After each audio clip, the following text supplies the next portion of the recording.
We're done with intros. I'm not doing intros. If you're on the podcast, you know who this is. You know who I am. You know the name of my podcast. And you probably know who I'm talking to because his name's in the title. It's very relaxed. He's over here laughing. It's very relaxed. So what is your name, sir? My name is Will Pugh. Will Pugh. And some of you may know him as the frontman of the band Cartel. He does a lot of other stuff. And we've known each other for a long time. And I had to think this through. I had to think about how long have I known you? How long have we been friends? And when did that start? And I tried to find life moments because my memory is damn good, I will tell you. Especially before I went down into my alcoholic depression. But there's a little blackout period there, but anything before that, it's really good. So I tried to sync up things and I realized that my first interaction with you was within the same year that I moved into the house that I'm still in currently, and I knew where I was working because I was working there, and that's how we met. And then that was the year that I got my first dog, and that was 2008. So 15 years we've been friends. Indeed. Isn't that crazy? That it goes really fast. Does that make a difference? Because you have a kid now. Does everything just kind of like, yeah, whatever, time doesn't matter anymore? It's still strange. I mean, she's 7 and a half. So like, she was talking the other day because in my head, she turned 7 in February. So it's like, oh yeah, she's 7. But then she's looking forward like to getting older as quick as she can. Because she doesn't know what she doesn't know yet. Right. And so yeah, the other day she was like, well, we were talking about like when she cannot be in a booster seat in a car. And she's like, well, I'm almost 8. And I think that's when you can get out of the booster seat. And I'm like, you're not almost 8. And she's like, I'm 7 and a half. And I was like, oh, damn it. And it's just like, you're already almost 8 years old. Like I remember it's like, oh yeah, you're 7. And that was a big deal. And it's like, oh, well, now you're almost 8. And I'm going to say, yeah, my kid's 8 years old. And it's just, so quick. It still feels like she's 5. Correct. So, yeah, time gets really, really fast with, once a kid happens. I mean, I actually had this talk with my therapist because mental health is health. And he's a perfect therapist because we get deep in the woods real fast. Which being friends with me, any of you who are listening to this that might be friends with me, you understand immediately. Like I go deep in the woods real quick. Somewhat like my golf game. But we were talking about how, those like old school things they had at the supermarket where you'd like put like a quarter or something in, and it was like a big, like, like a funnel? Yeah, the funnel thing. And you just watch it go. Right. And at first it takes a long time. And then by the time you get to the end, it's just like, yeah.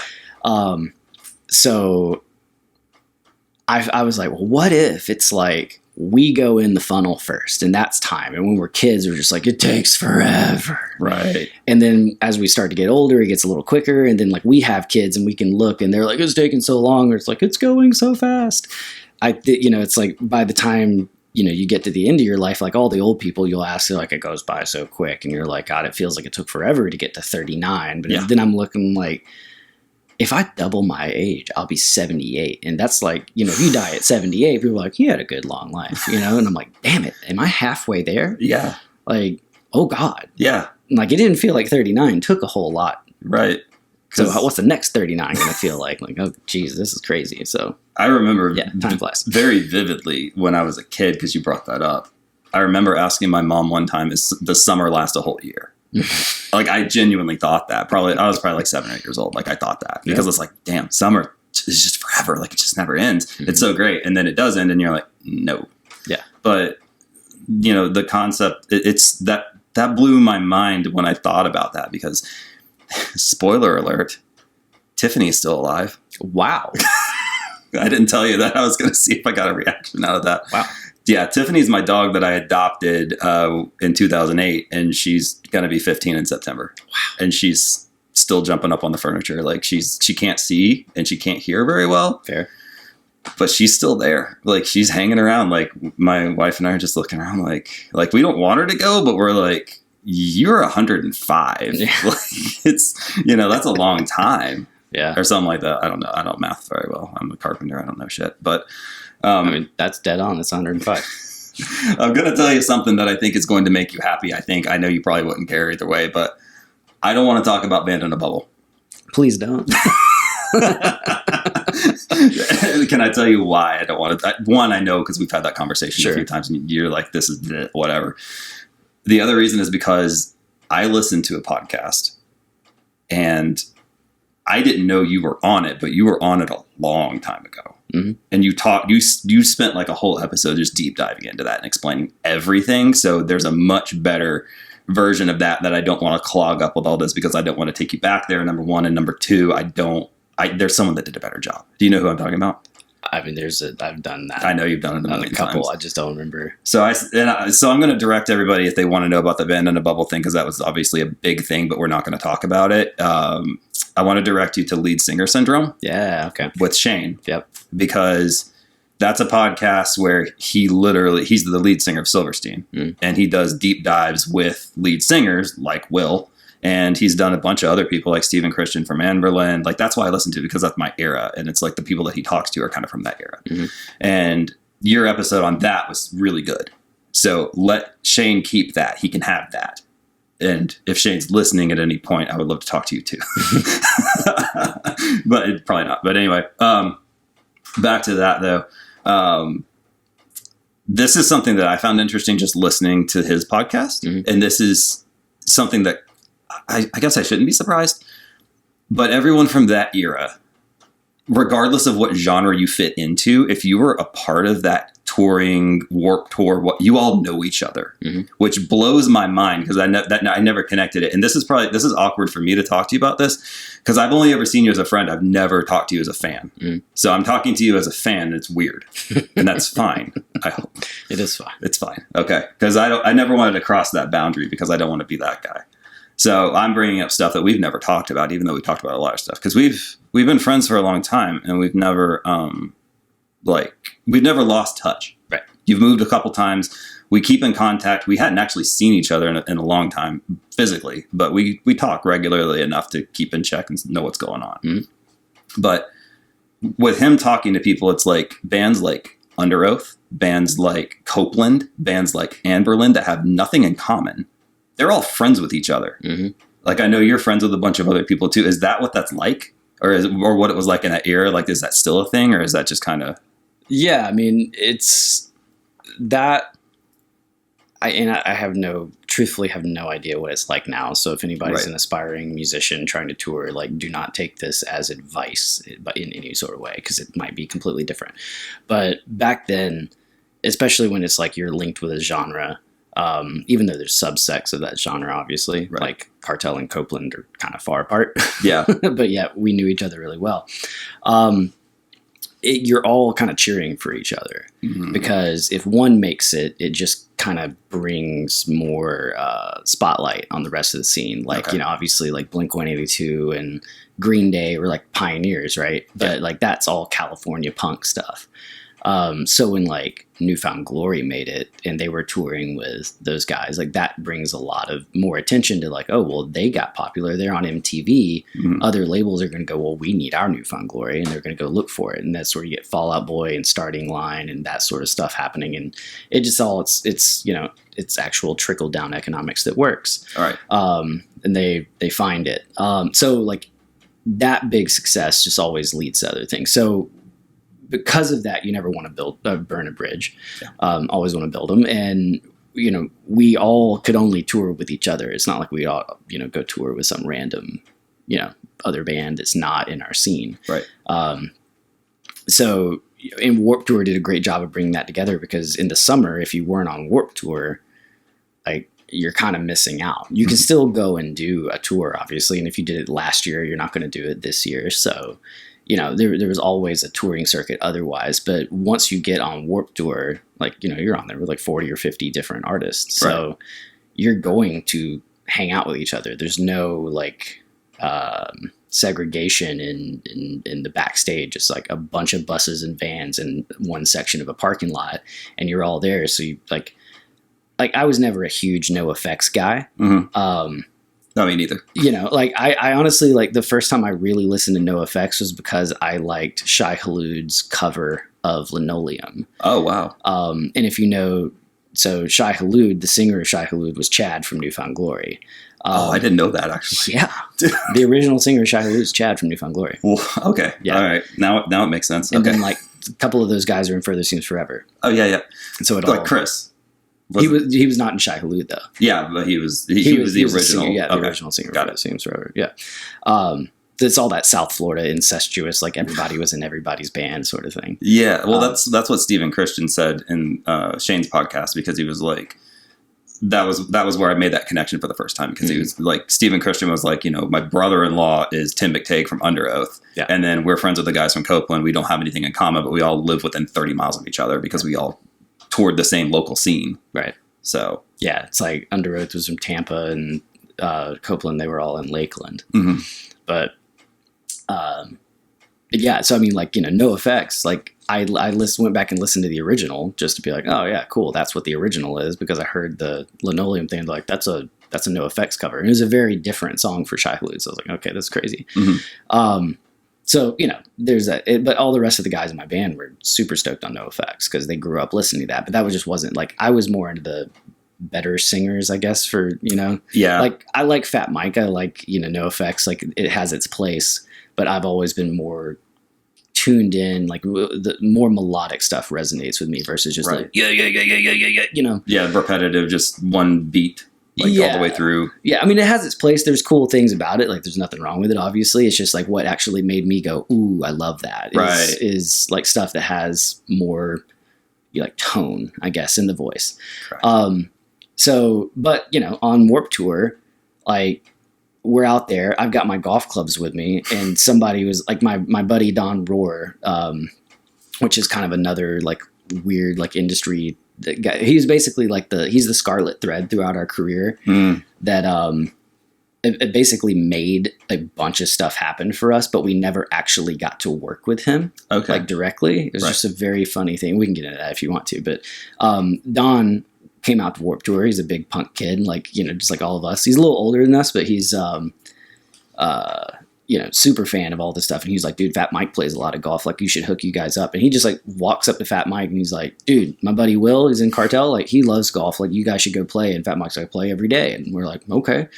So like we randomly went and played golf together. Really? Like 2 times. And I'm just like, I am out on a golf course with Fat Mike. And like the rest of the guys in the band are like, dude, you're hanging out with Fat Mike? This is like 2006. Like we haven't met anybody yet. Right. He's like, you're hanging out with Fat Mike? I'm like, yeah. Like we're going to play golf. And they're like, that's so cool. I'm like, is it? Like, I mean, I know it's No Effects and they're headlining it. It's like No Effects is legendary. Right. But like, it's not such a big deal to me because I'm not a fan. Correct. Like that. Like I would be like, high five, dude, respect. Much respect. Like similar things have happened where like we did a like kind of our peak on radio anyway. They we played Jingle Bell Ball or something, like basically every radio station back then, their version of their Christmas show 99X was Jingle Bell something or other, or Jingle something, right? Jingle Jam, Jingle Ball, whatever, just all the stupid cliche things you could think of, right? But we got invited to do the one in New York for Z100. It was might be the biggest radio station in the world for pop. Right. And we played like a smaller thing, like an outdoor thing. I get all this stuff mixed up because New York is like, was it MTV? Was it Z100? I don't know. Yeah. But we played something, and then they had us announce, like come out on stage and announce the next artist, like in between artists. So like, I'll never forget it, but like Rihanna was coming off stage, and they're, and they orchestrate all these things. Like really, they're like, okay, so this is what's going to happen. Like Rihanna's going to walk off stage from her performance. She's going to hand the mic to you, and then you're going to go out and you're going to take Rihanna's mic and you go out and announce. And then like, you're going to get this other extra mic that you're going to hand to Amy because we need to change the batteries out. And so we were like, okay, so what do we do? They're like, this is what you say. I'm like, all right, like you can go off script a little bit, but keep it short, like 20, 30 seconds. Like, all right, fine. So Madison Square Garden. Oh, it's Madison Square Garden. Madison Square Garden. We're backstage at Madison Square Garden. We, they're like, okay, it's your time. And we're high as shit, right? Because like at that time, it's just like smoke weed every day. Correct. And so we're like, all right, well, here we go. Going out in Madison Square Garden. And walk our only time in Madison Square Garden. Walk out and Rihanna's like, here you go. I'm like, thanks, Rihanna. That's weird. Crazy as hell. Like, grab the mic, go on stage and like do the thing. Is like, yeah, now give it up for Evanescence. And like we announced Evanescence at like their peak. And then I go off stage and they hand me mic. She's like, yeah, okay, yeah, nice to meet you guys. I'm like, all right. You know, it's like, what the hell just happened? It's just like this world. Like, I don't have any, you'd think I would have a memory. Yeah. Like, there's just like a shadow of a memory of like, there's Rihanna handing me the microphone. And then there's like Evanescence and like what it looked like on stage. But what I remember most is all the backstage stuff. Because we were just there. Yeah. And like, at the very end, I mean, there's all sorts of crazy randoms. You're like, did I just meet Hulk Hogan? I did just meet, what the hell did I just meet Hulk Hogan? It's like, oh, his daughter Brooke is here and she's like, you know, doing all the promo stuff too. Oh, yeah, because they had that show. Yeah. Well, she was doing her musical career too. that's right. I forgot she did that. Yeah. So they were doing all that and it was just like, gotta meet Hulk Hogan. Yeah, he's there. Brother, you know, like, so we did that. And then we're backstage watching something and I forget, I think it was like a Sunday, and so maybe like the NFL playoffs were on or something, and we're backstage and there's like one little tiny, they had like 3 or 4 different little rooms, and there's one room that's like cordoned off with just curtains and stuff, and we're in there, me and Kevin the drummer are sitting there chatting, watching the game, and he goes and he like slapping me. I'm like, what? And he goes, that's Bon Jovi. I'm like, what? And I look over, you know, he lives in New York. Yeah. I look over, I'm like, sure as fuck is Bon Jovi. And he's with his kid who's like 9 or 10, something like that, you know, his little boy, and they're watching the game. And he's like, do I go say something? I'm like, you realize you have the same laminate that he has, right? Like you have the same right to be here as he does for this one period of time. Yeah. After that, never again. But right now you're on equal playing field. I was like, so yeah, dude. I was like, you love Bon Jovi. And he's like, will you go with me? I'm like, yeah. And he wasn't like that nervous. He was just kind of like, I don't want to be a weird, it's awkward, dude. So he went up and he's like, he was like, what do I call him? I was like, I don't know. He'd say Mr. Jovi. You know, like, I don't know. So he walked over and he's like, hey, John, Kevin from the band Cartel. Nice to meet you. And he's like, oh, hey, Kevin. He's like, just want to tell you, you're a badass. And his son starts laughing. He starts laughing. He's like, oh, thanks, man. That means a lot. And he's like, not going to bother you. Enjoy your time. You know, and he's like, but I just had to meet you. You've been I've loved you since I was a kid. And he's like, oh, man, I appreciate it. And it's like, cool. And we walk away. And he's like, how did I do? And I'm like, you did fine. What? He's like, I blacked out. You had no idea. Just like, yeah, man, you did great. And I was just like, hey, man, again, nice to meet you too. Because like, again, Bon Jovi is like, yeah, dude, you rule. But like, there's only been a couple times, like honestly, like the first time I met Newfound Glory, because they were such like an impactful thing. The first time I met him, I'm just like I guess I'll be cool. Like I can fake being cool, but like I'm going to try not to say a lot because I know I'm going to be awkward. Yeah. But then like, you know, now they're buddies of mine. Like all of that world was really easy to be close to each other because nobody was bigger than anybody else in reality. It was all just what lucky, you know, off ramp did you take somewhere that, you know, got you on MTV or like got a radio hit or something like that. So, you know, while there obviously is a hierarchy when it comes to, you know, playing shows and who gets paid what and who plays when and who's got the bigger room and all that sort of stuff, everybody kept it really chill, which I think is, I noticed that towards the end of our touring career that there was more like entitlement that was starting to creep in. I see. And I think that's a lot more from how quickly you get exposure and how quickly you could get big. And you never had to like eat shit in a van for a couple years, which humbles everybody. Oh yeah, I'm sure. It's like Blink-182, those dudes are down to earth as it gets. Really? Green Day, like any of those old bands are just like, yeah, we roughed it in a van. Like we know where it starts. Yeah. But, you know, bands that I noticed that would, and I'm not naming names, obviously, and it's not their fault. You can't help it. But bands that would come into the scene and just like, bam, you're big instantly, they have no idea. And there was like a level of humility that was missing that made it harder to be close with them. I see. You know? Yeah.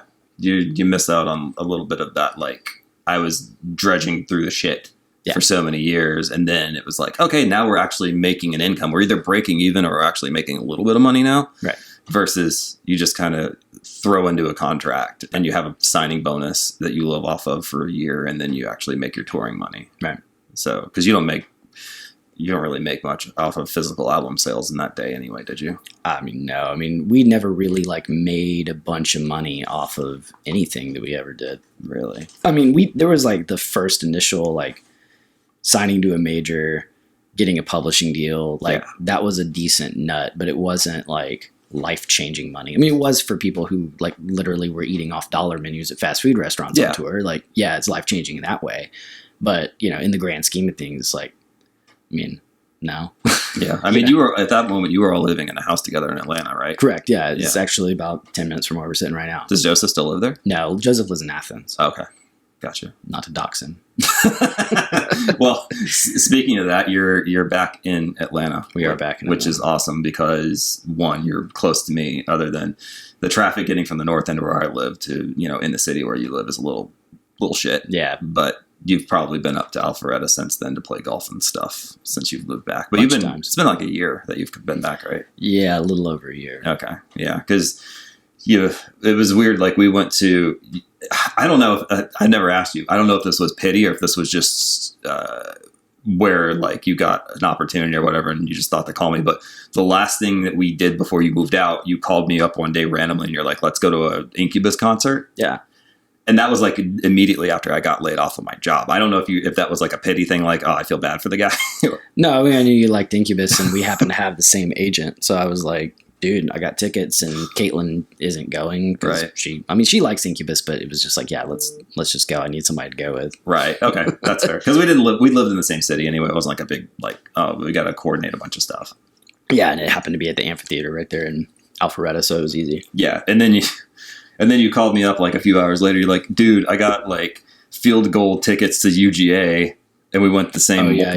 Oh my God, that was the worst. Like I was wiped out that day because you drove to Athens. And if you don't know, Athens is like an hour 45 scoot from where we lived at the time. Mm-hmm. And so we drove out there that morning and went to a UGA football game and then turned around and went back to Alpharetta, chill for a couple hours, jumped in and went to an Incubus concert. Like I'm sure you've done a lot more draining stuff, but I don't think I ever have personally. That broke me. Yep. But it was cool. It was cool. But, okay, so on that same note, like, it's just transitioning very nicely. I like this. Love it. Because I didn't make it to your last Atlanta show. Sorry. I had things going on. Oh, the Dashboard show? The Dashboard show. You're like, good. that's where I'm going into that, actually, because there's a few questions on that.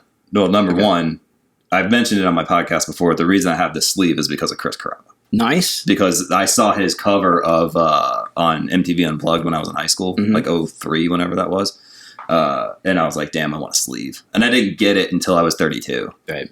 But, that, you know, if you still want it, if you wanted it when you were like 18 and you still wanted it at 32, you better get it. Right. So, yeah, that was part of that. But that's I'm not like a fanboy or anything. I just thought that was a really badass record cover. Oh, yeah. But so when something like that happens, there's two questions in this. When something like that happens, like, are you guys, because you weren't touring actively at that point, but you did a leg of their tour of Dashboard Confessional at that point. You did a few dates. Was that Chris reaching out to you, or was that management talking to management and just being like, do you want to do this? Because you weren't in the middle of touring or anything at that moment.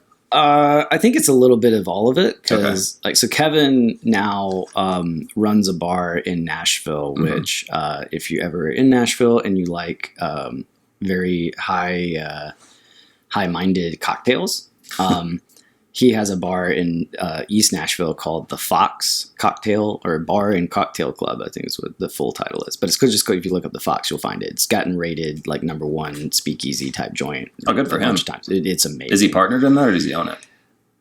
He's partnered in it, and he's the GM. Oh, sweet. So he's there like all the time. Okay. So if you go to the Fox, like especially on a weekend, bang on, you're probably going to see Kevin. He runs around and greets people, takes orders and stuff. It's a small spot, but it's so cool. Like I'm so happy for those dudes. And it actually ended up being funny. I mean, we're all talking about scene stuff here. So Andrew Cook, the drummer of the Receiving Into Sirens, and Brian Rushton, who was one of the originators of SJC Drums, which basically sponsored every emo band. Those two guys are the guys that own it. Okay. So they're all in the industry too. Yeah, well, Andrew Cook, he's the drummer for Dan and Shay. Oh, really? Yeah, Dan and Shay got like the emo like hit list, man. They got him as the drummer.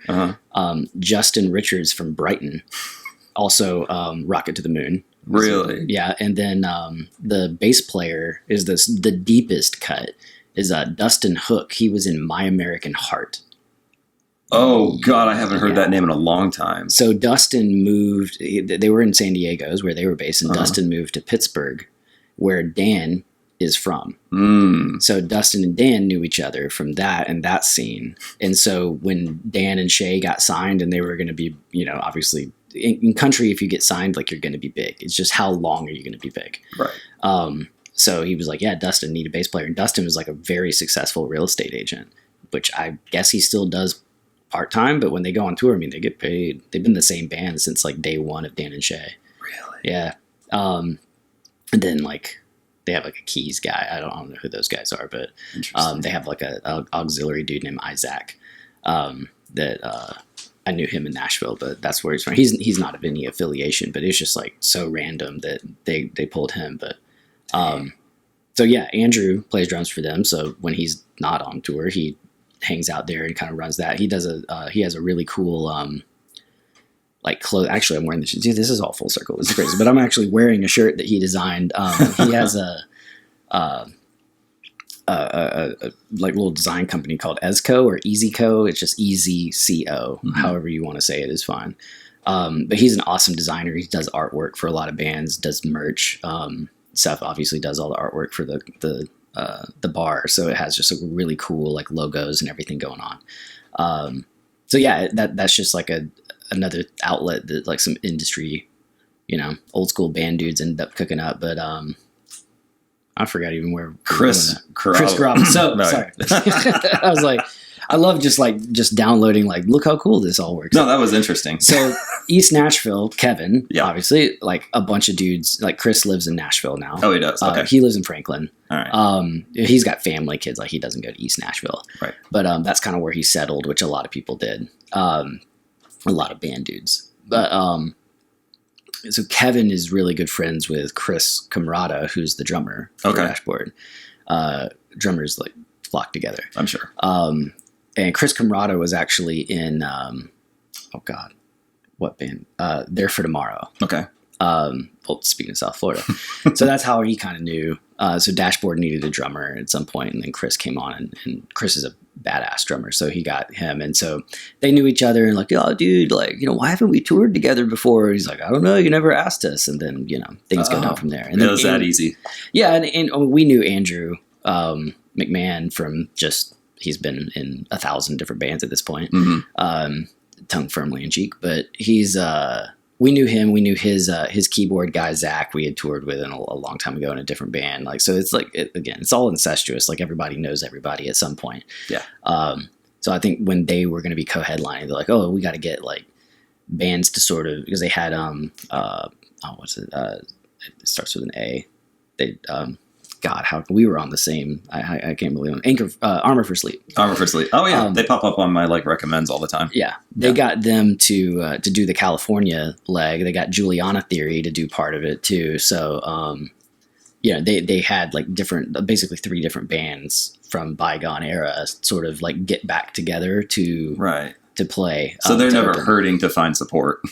Yeah, no, it's pretty easy, but that was just one thing, like, oh, we're going to ask Cartel because, like, we never toured together and that would be cool. Right. So, yeah, it was very grown-up gentleman's tour compared to last time we actually went on a proper tour. Yeah. And just what, how people operate. But, yeah, that's pretty much how that came together. You're just, friends of knowing a bunch of people and just like, oh, yeah, let's talk. I'm sure Kevin had, like, hung out with Chris Carabba plenty of times just from that. Like, they knew each other really well. So when we showed up, they're just like, oh yeah, and just talking. I'm like, I'm Will.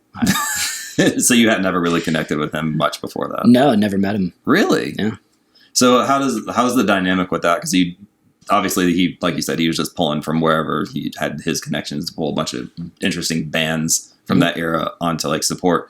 When you do a thing like that, does it vary between, like, do you hang out with the headliner, or if you're co-headlining, do you hang out with your co-headliner? Does the supporting band hang out with everybody? Or do you just, like, once the show's over, you just kind of split off with your own little pockets? It's all very different in how like the factions end up like hanging out. And basically you can just equate it to how do people end up spending their time during a show day. I see. So like merch guys all spend obviously all day together. So they get pretty tight. Crew guys spend all day together. So they get pretty tight because they're having to work tightly together.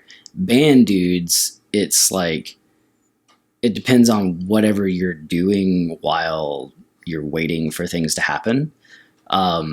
As far as like in how tight you get with people.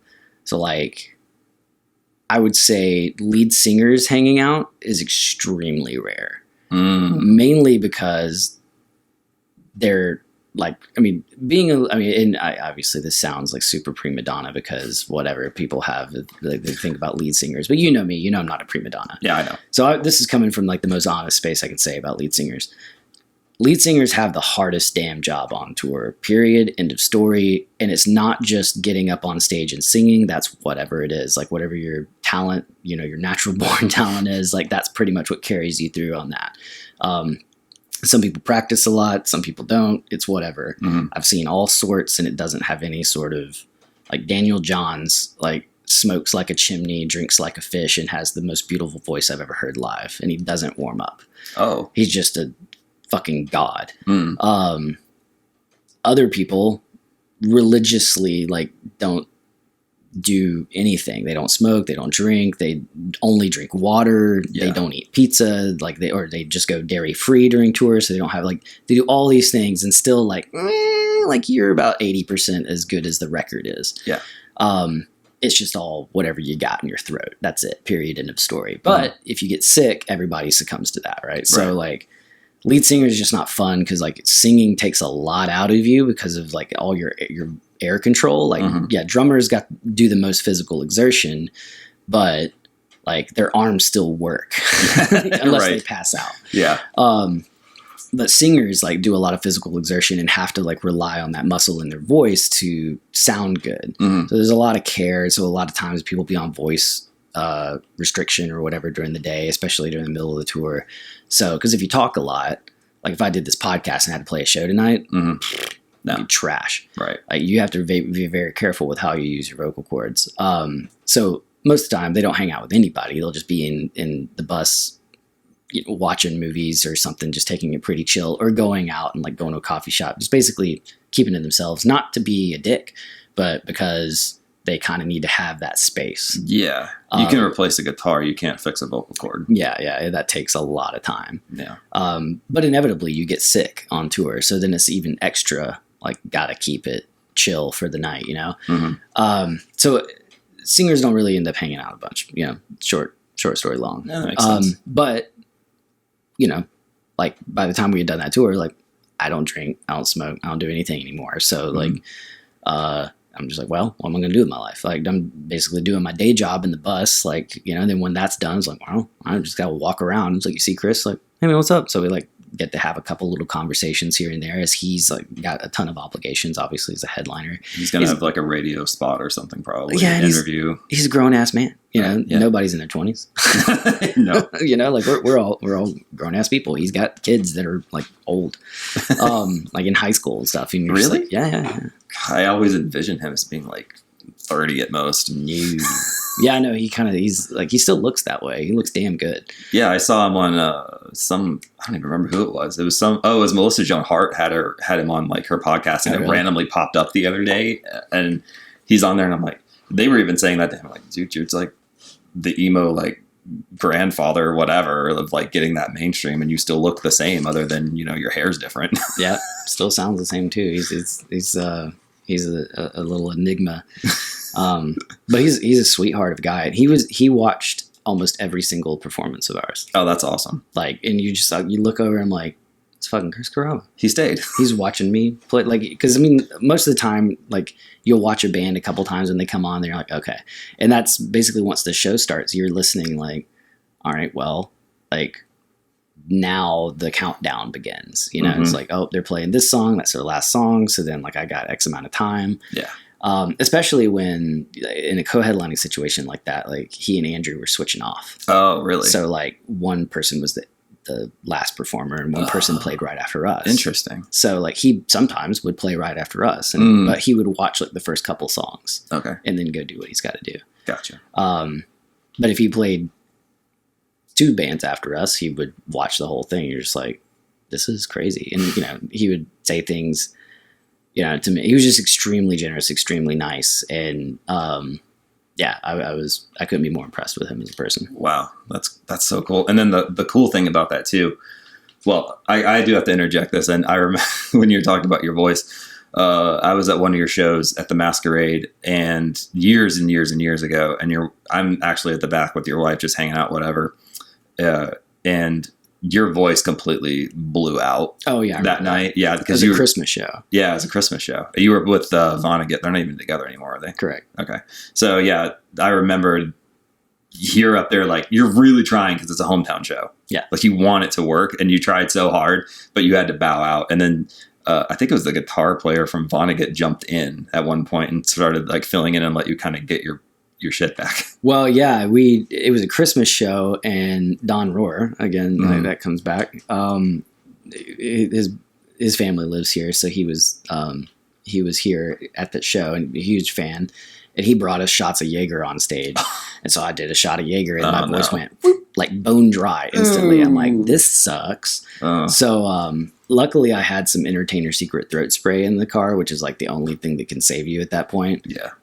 So like I went out to the car, like we brought Santa, Santa and Mrs. Santa was there. Oh yeah, dude. Oh my God, dude, that's like clicking again. Yeah. So we brought them on stage, like my tour manager went over there and grabbed him. I was like, dude, I need to like get out of here for like 10 minutes. I was like, we need to stall. So they came up and like did a little ho ho ho whatever, gave out candy canes or whatever it might be, and I went to the car and just sat in the parking lot and like huffed this damn spray, just like I got to get it back at least somewhat. Yeah, because it was like just gone. Like I can figure out how to scream through it, and like I don't play a show for months, so like if I mess my vocal cords up and go hoarse, like it's good, I got time. So this is a one and done situation.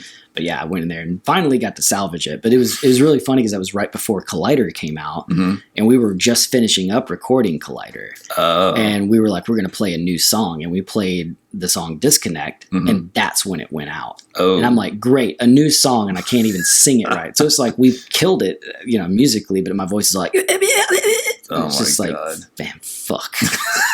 This song isn't going anywhere.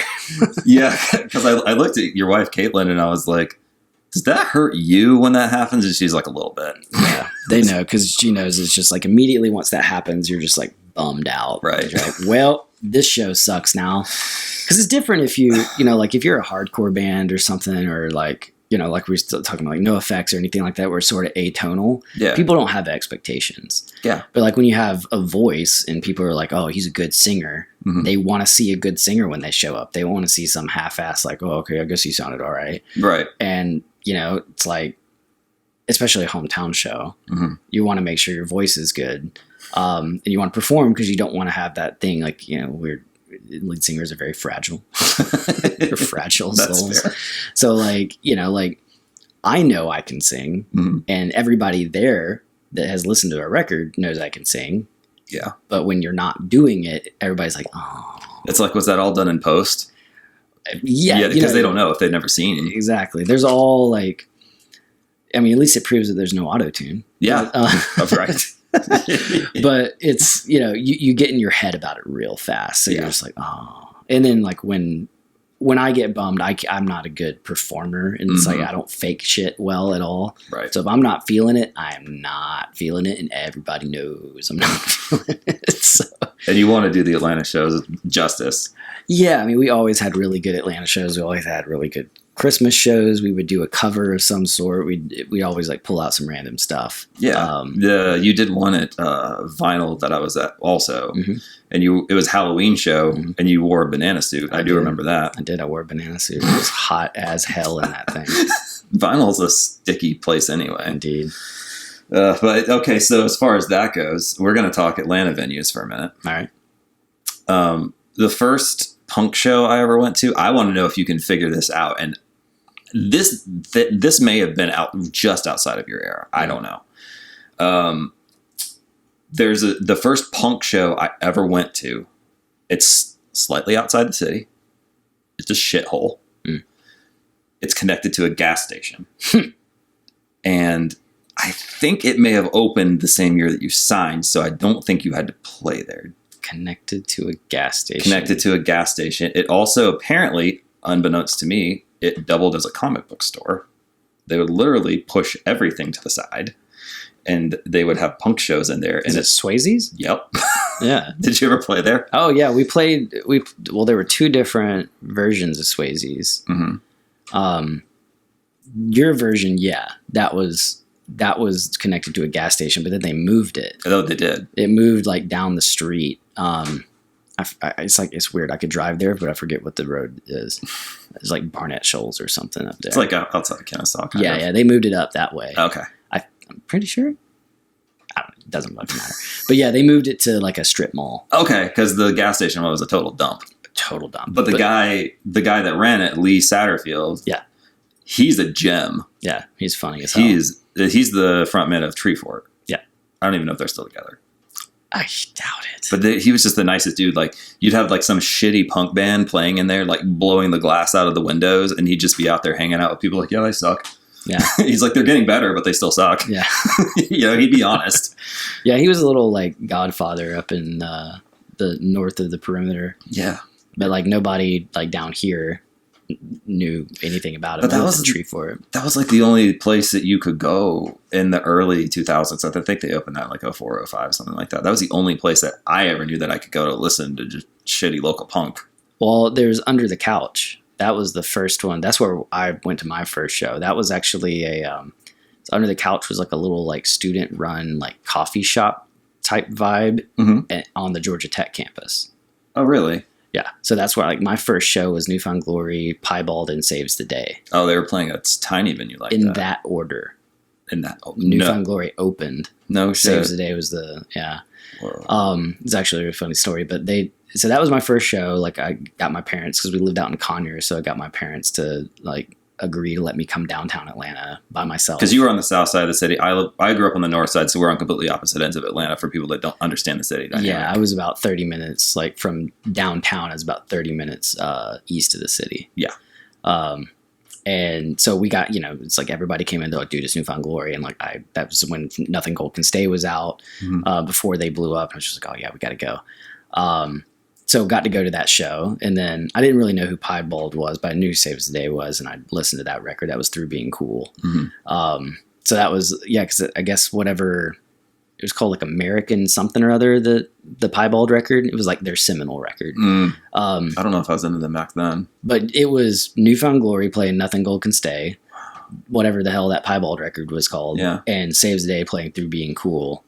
Like, and that was like, they had nothing else. Their EPs before that. So, I mean, it was heavily loaded. And it's like those three bands in literally a spot that's 3 or 4 times as big as the space we're sitting in right now. It was like 150, 200 cap. Really? I mean, they would squeeze however many people showed up in there. They didn't really have a cap until the cops came by. Like the Georgia Tech police would be like, that's way too many people. Yeah. But there weren't really any windows. I mean, there were, but there's like a door and you could look in and be like, that place is packed. But it was like a cool little spot that the student union or whatever let us use. Cause like Gavin, forget his last name, but Gavin had it was called like School Kids Records. And basically like it was run out of the back of a car. Like he finally got a brick and mortar like way back when. It was at the 513. I don't know if you ever heard of 513. That was another little venue in Edgewood. Yeah, I've been there once, I think. Yeah. Right. So during the day he was there. Before that he was at like the I think they were called the lofts or something like that, but it was like the warehouses, whatever, over off of Lee Street downtown. It was like a bunch of DIY like punk warehouse people. Like people like had like storage warehouses and would like build lofts and live in them. It was very like that was a different era, dude. Yeah, very what do they call it? Steampunk type stuff. Yeah. So they did, that was Gavin, and he would bring all of his records. There's all these like indie distribution stuff, except you couldn't find it, like Turtles or whatever. Tower. Yeah, Tower, whatever the hell CD store was there. You couldn't find it, so he would have all that like smaller so if you wanted to buy a record, like if you wanted to buy Hot Water Music, you wanted to buy a Newfound Glory record or Saves the Day, you had to get it from Gavin, and you had to go to a show to get it. Oh. So it was like that. It was just like a whole like culture bomb walking in to where you could be like, I'm going to buy all these CDs because I, saved up some money. I got $20 and buy a couple records, and then going to watch this band play. And it's all, I can go out and pay $5 for Waffle House, pay $10 for the ticket, and $10 for albums, and I'm good. Yeah. And so that was my first show experience, so being able to watch them. But a guy who was kind of an Atlanta legend called Little Joe, it was really funny because I guess Saves the Day, something had gone down where I guess we were all buddies with Newfound Glory dudes because they had Florida connections, which we had a lot of straight edge friends in Florida that they were friends with. So it was like that was their like little thing. Mm-hmm. And these Atlanta dudes, who are like probably 3 or 4 years older than us, this guy named Little Joe, like the Saves the Day record, through being cool. If you look through the liner notes, it's a pizza party. All the photos are at a pizza party.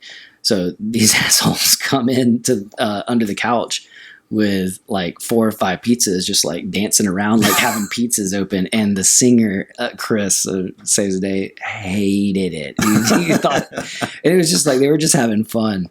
They were like, everybody's like eating pizza, just like, and he's like, fuck you guys. It was really funny. I'll never forget that. He actually remembered it too. We played a college show with him, like, I don't know, 10 years ago. And, we were talking, and he's like, oh yeah, we never got to tour together or anything. I'm like, yeah. I was like, actually, like, your band, that was the first show I ever went to. He's like, no shit, I'm not that much older than you. I was like, I know, like, I was in high school, you were just out of high school, like, it's all right there, It's not like you were 45 and you're my first show and now you're 70, like, something like that, right? And I was like, it was at Under the Couch with Newfound Glory. He's like, the fucking pizza party show. And I'm like, you remember that? He's like, yeah, that was like the worst show. I was like, oh, we had a blast. Like, everybody loved it. Like, except you. Yeah. And he was like, oh man, I hated that show. I was like, well, that was my first show. So now you know. Oh my God. That's so funny. My first, I don't want to call it mainstream, but outside of like underground Swayze's type stuff, just drop your phone. It's fine.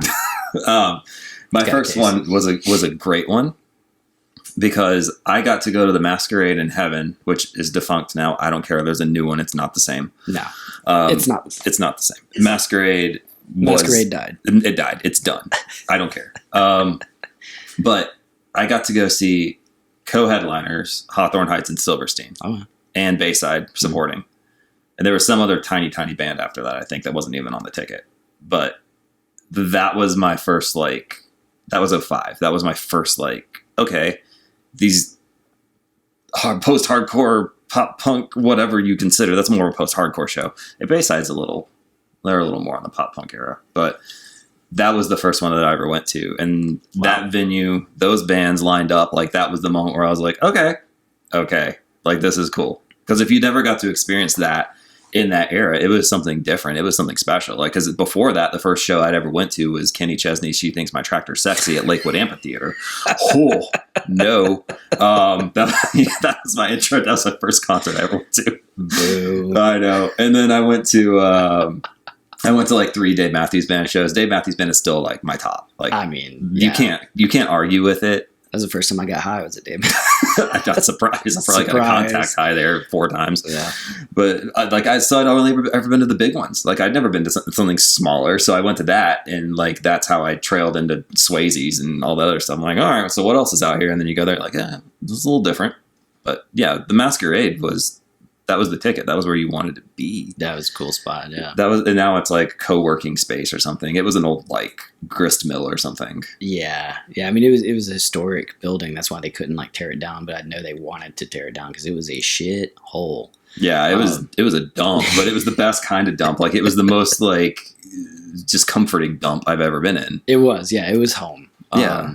There's a lot of memories made at the Masquerade. It was always, I mean, even though there were bigger venues we could play, we're playing the Masquerade. Yeah. This is where because you can pack it out in Heaven and have a bunch of people. It held like 1,000 people, didn't it, in the top? It's like 9 something. Yeah. I mean, for that spot, it's pretty big, and now it's in the middle. Like, everything.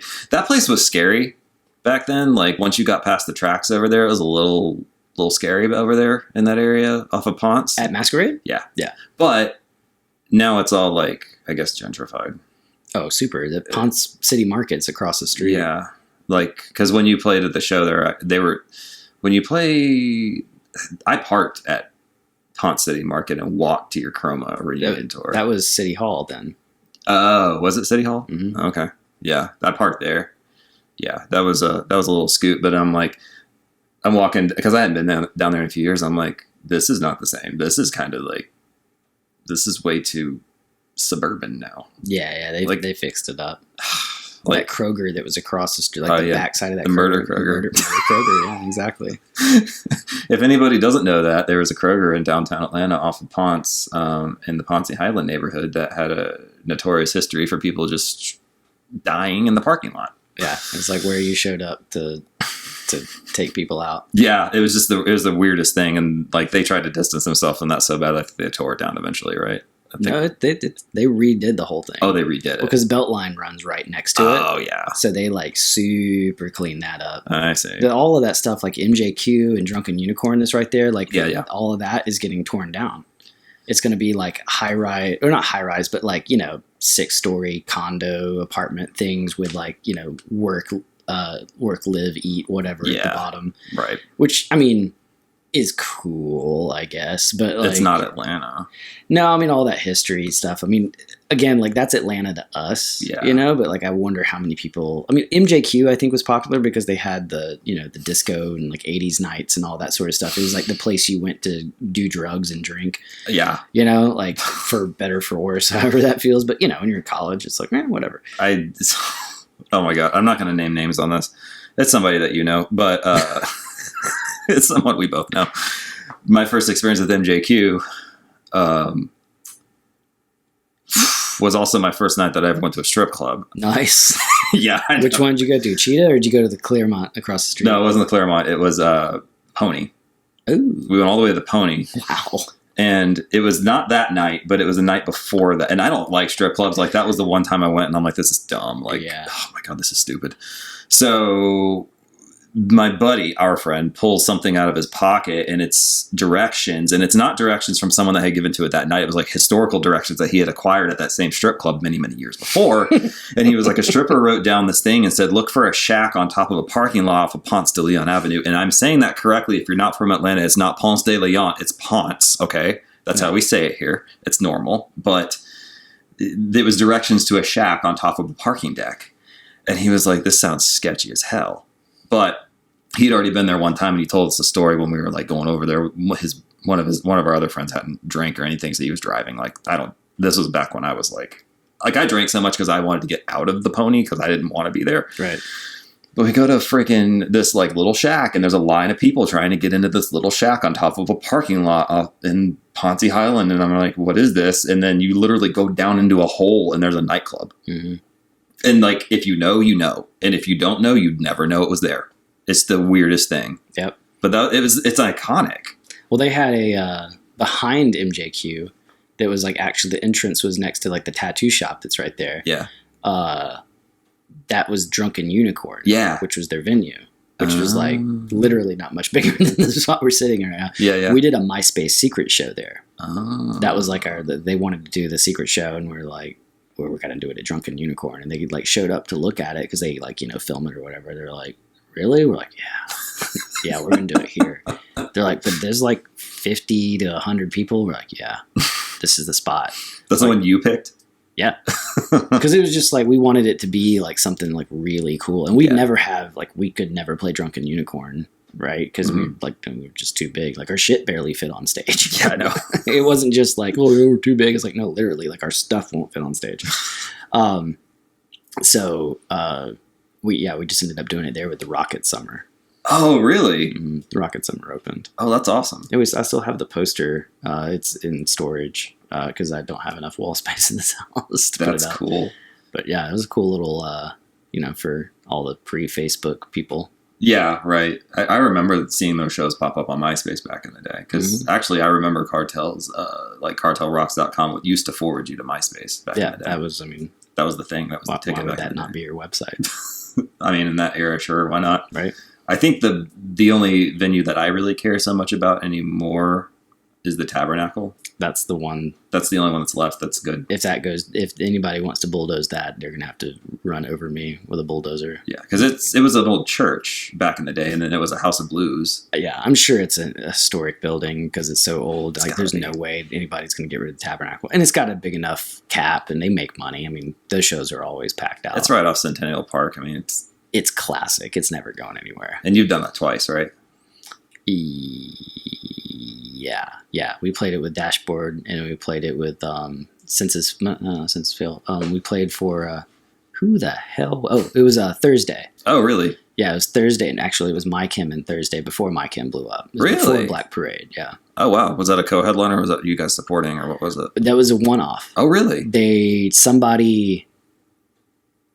I forget what exactly happened. Oh, no, we went to that show. Never mind. Oh, you didn't play it. I was like, hold on, no, we didn't play that. Like, we just went and hung out because our sound guy was sound guy for Thursday. Oh, okay. We played it with, I think it was like 99X or something like that. Had Really? a show there, yeah. That was what was weird about 99X. I have to talk about that gripe for a second, because they're back. I'm wearing a 96 Rock shirt, which has been defunct for 20 years now, but 99X used to do you dirty. They used to do everybody dirty. Yeah, because they were like the Green Day, Blink-182, Matchbox 20, alternative station, whatever, but in Atlanta back in the day, and that was what they were known for, and they did all these promos and discounts and free shows, and that was where you heard Weezer and all that shit. But the problem was that they would do stuff. I remember they'd be like, we're 99X presents Newfound Glory or whatever, but they didn't even play their stuff on the radio. Right. I'm sure they probably did a 99X presents Cartel or whatever at some point in time, but they didn't even play your music. Right. They were homies in the sense that I think they were very particular about what they played. Mm-hmm.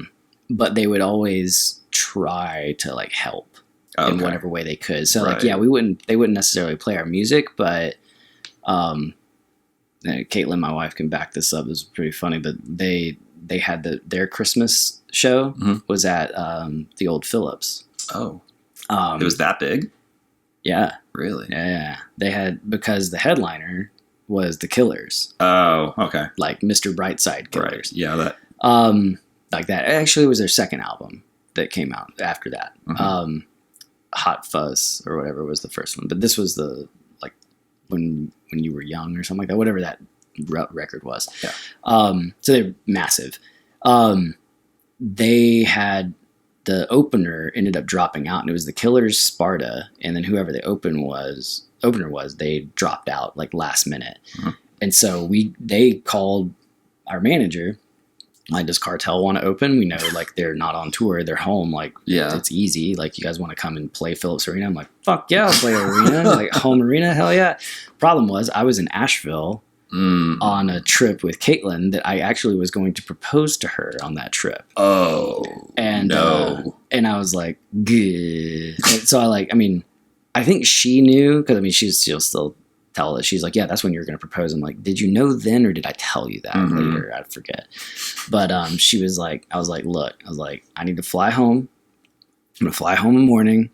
I'm going to play the show, and I'm going to go to the airport and fly back. Right. It's I'm going to get you the spa day. You're just going to stay here. You're going to do the spa thing and all that stuff, and I'll come back. I was like, but kind of can't say no to this. And she's like, I know you can't say no. It's Phillips Arena, you're playing with the Killers. In your hometown. In my hometown. She's yeah. I was like, all right. So she stayed in Nashville. I flew back and made it work. And that was funky, but I didn't propose. I'm like, I'm not going to have that be the part of the core memory. No, you can't do that. So you had to delay that a bit. Yeah. It never was a sore spot, but every now and then she'd be like, you remember when you left me?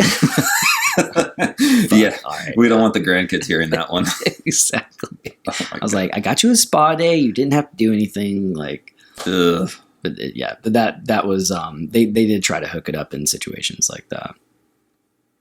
Yeah, I do know, one thing I do know for sure is that Leslie Fram, who is apparently really in tune with all the Atlanta scene back in that day, she's what got John Mayer on the air. She's responsible essentially for his career, other than him being really talented. Yeah, she was the catalyst. She was a catalyst. He thanked her in the liner notes of Room for Squares, because she was and I think what the story was like, she pushed him in Atlanta and they wouldn't play him, but he was playing at like Borders Books and he was playing all these like little local coffee shops and stuff.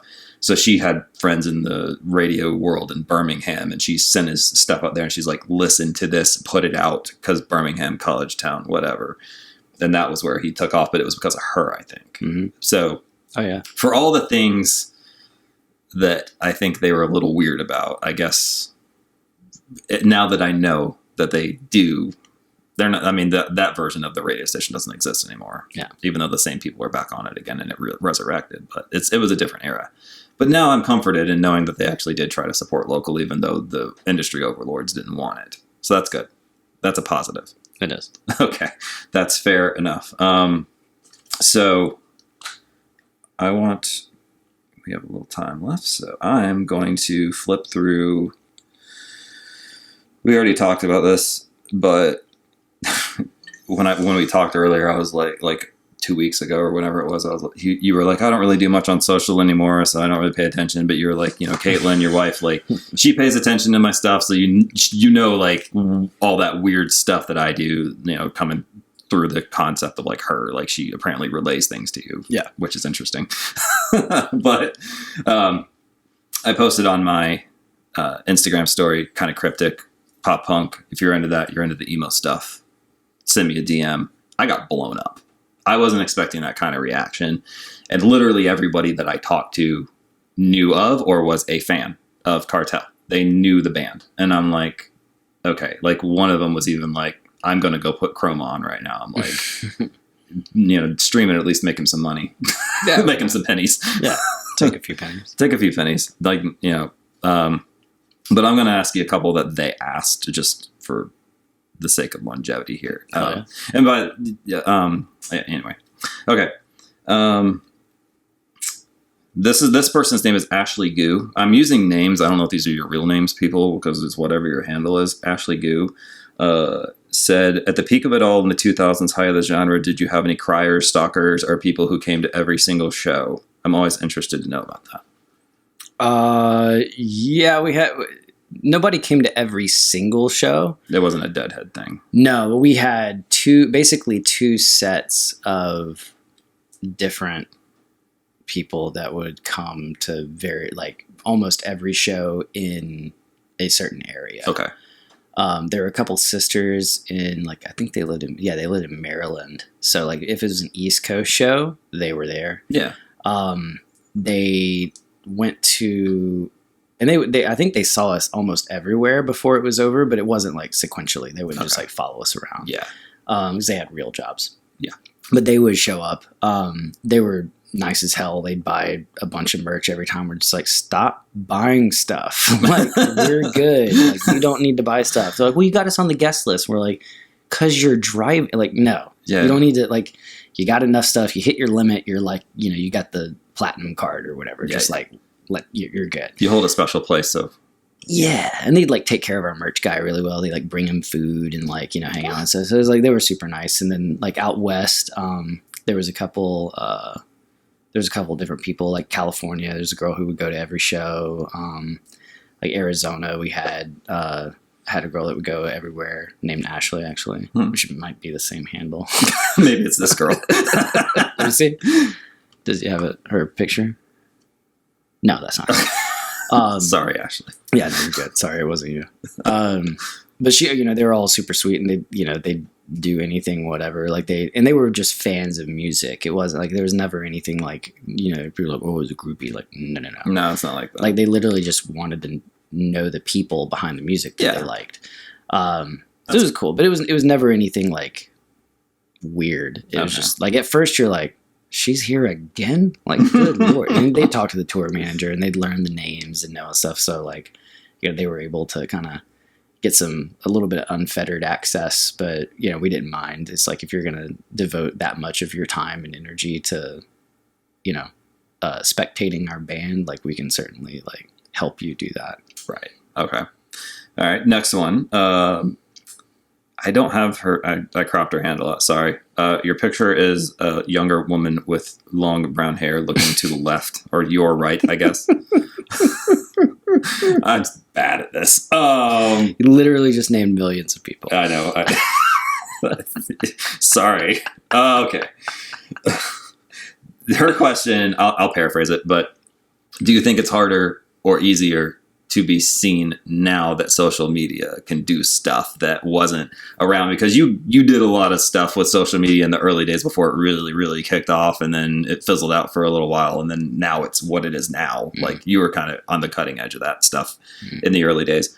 But I guess I will change that into saying, like, it seems like I will change that into, is the album dead? Is the EP dead? The full length and the EP, is that dead? And then singles is taking over everything, or individual songs. Is that making exposure? You think, what is that doing to exposure now? I will say, if I were starting, well, I kind of did start a new band. I had a project called Torrids, for if anybody liked the more ethereal existential songs that Cartel would put out. Basically, you could take those and put them on a Torrids record and they wouldn't be too far apart. Torrids was like my little like love child that I wanted to put out, that was just all the spacey shit that I always wanted to do. Which there's going to be an album of that dropping at some point. It's in the can. It's been in the can for 2 years.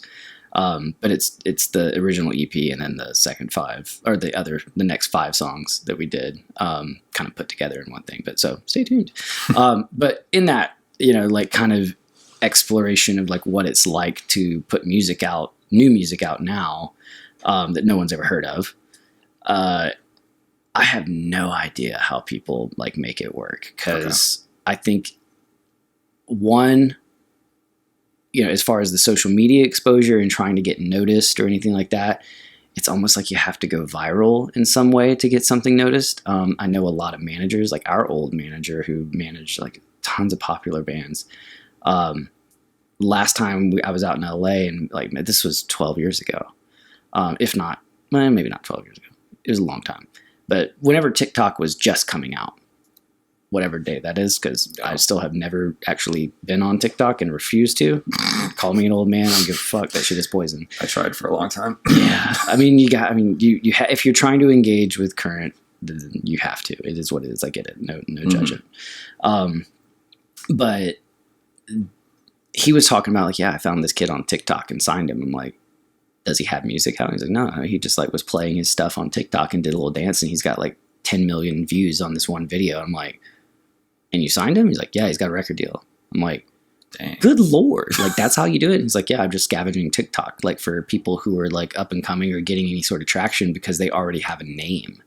Because it's so quick. It's right there. If you get something that pops off, you can go like the, perfect example of this. I'm sure everybody's seen videos of this, but people will like find like little music things and everybody copies and does their own version of the same video, right? Yeah. They do it on Instagram, they do it on TikTok, it is what it is. Mm-hmm. But that guy who does there once was a ship that sailed the sea. Oh, yeah. May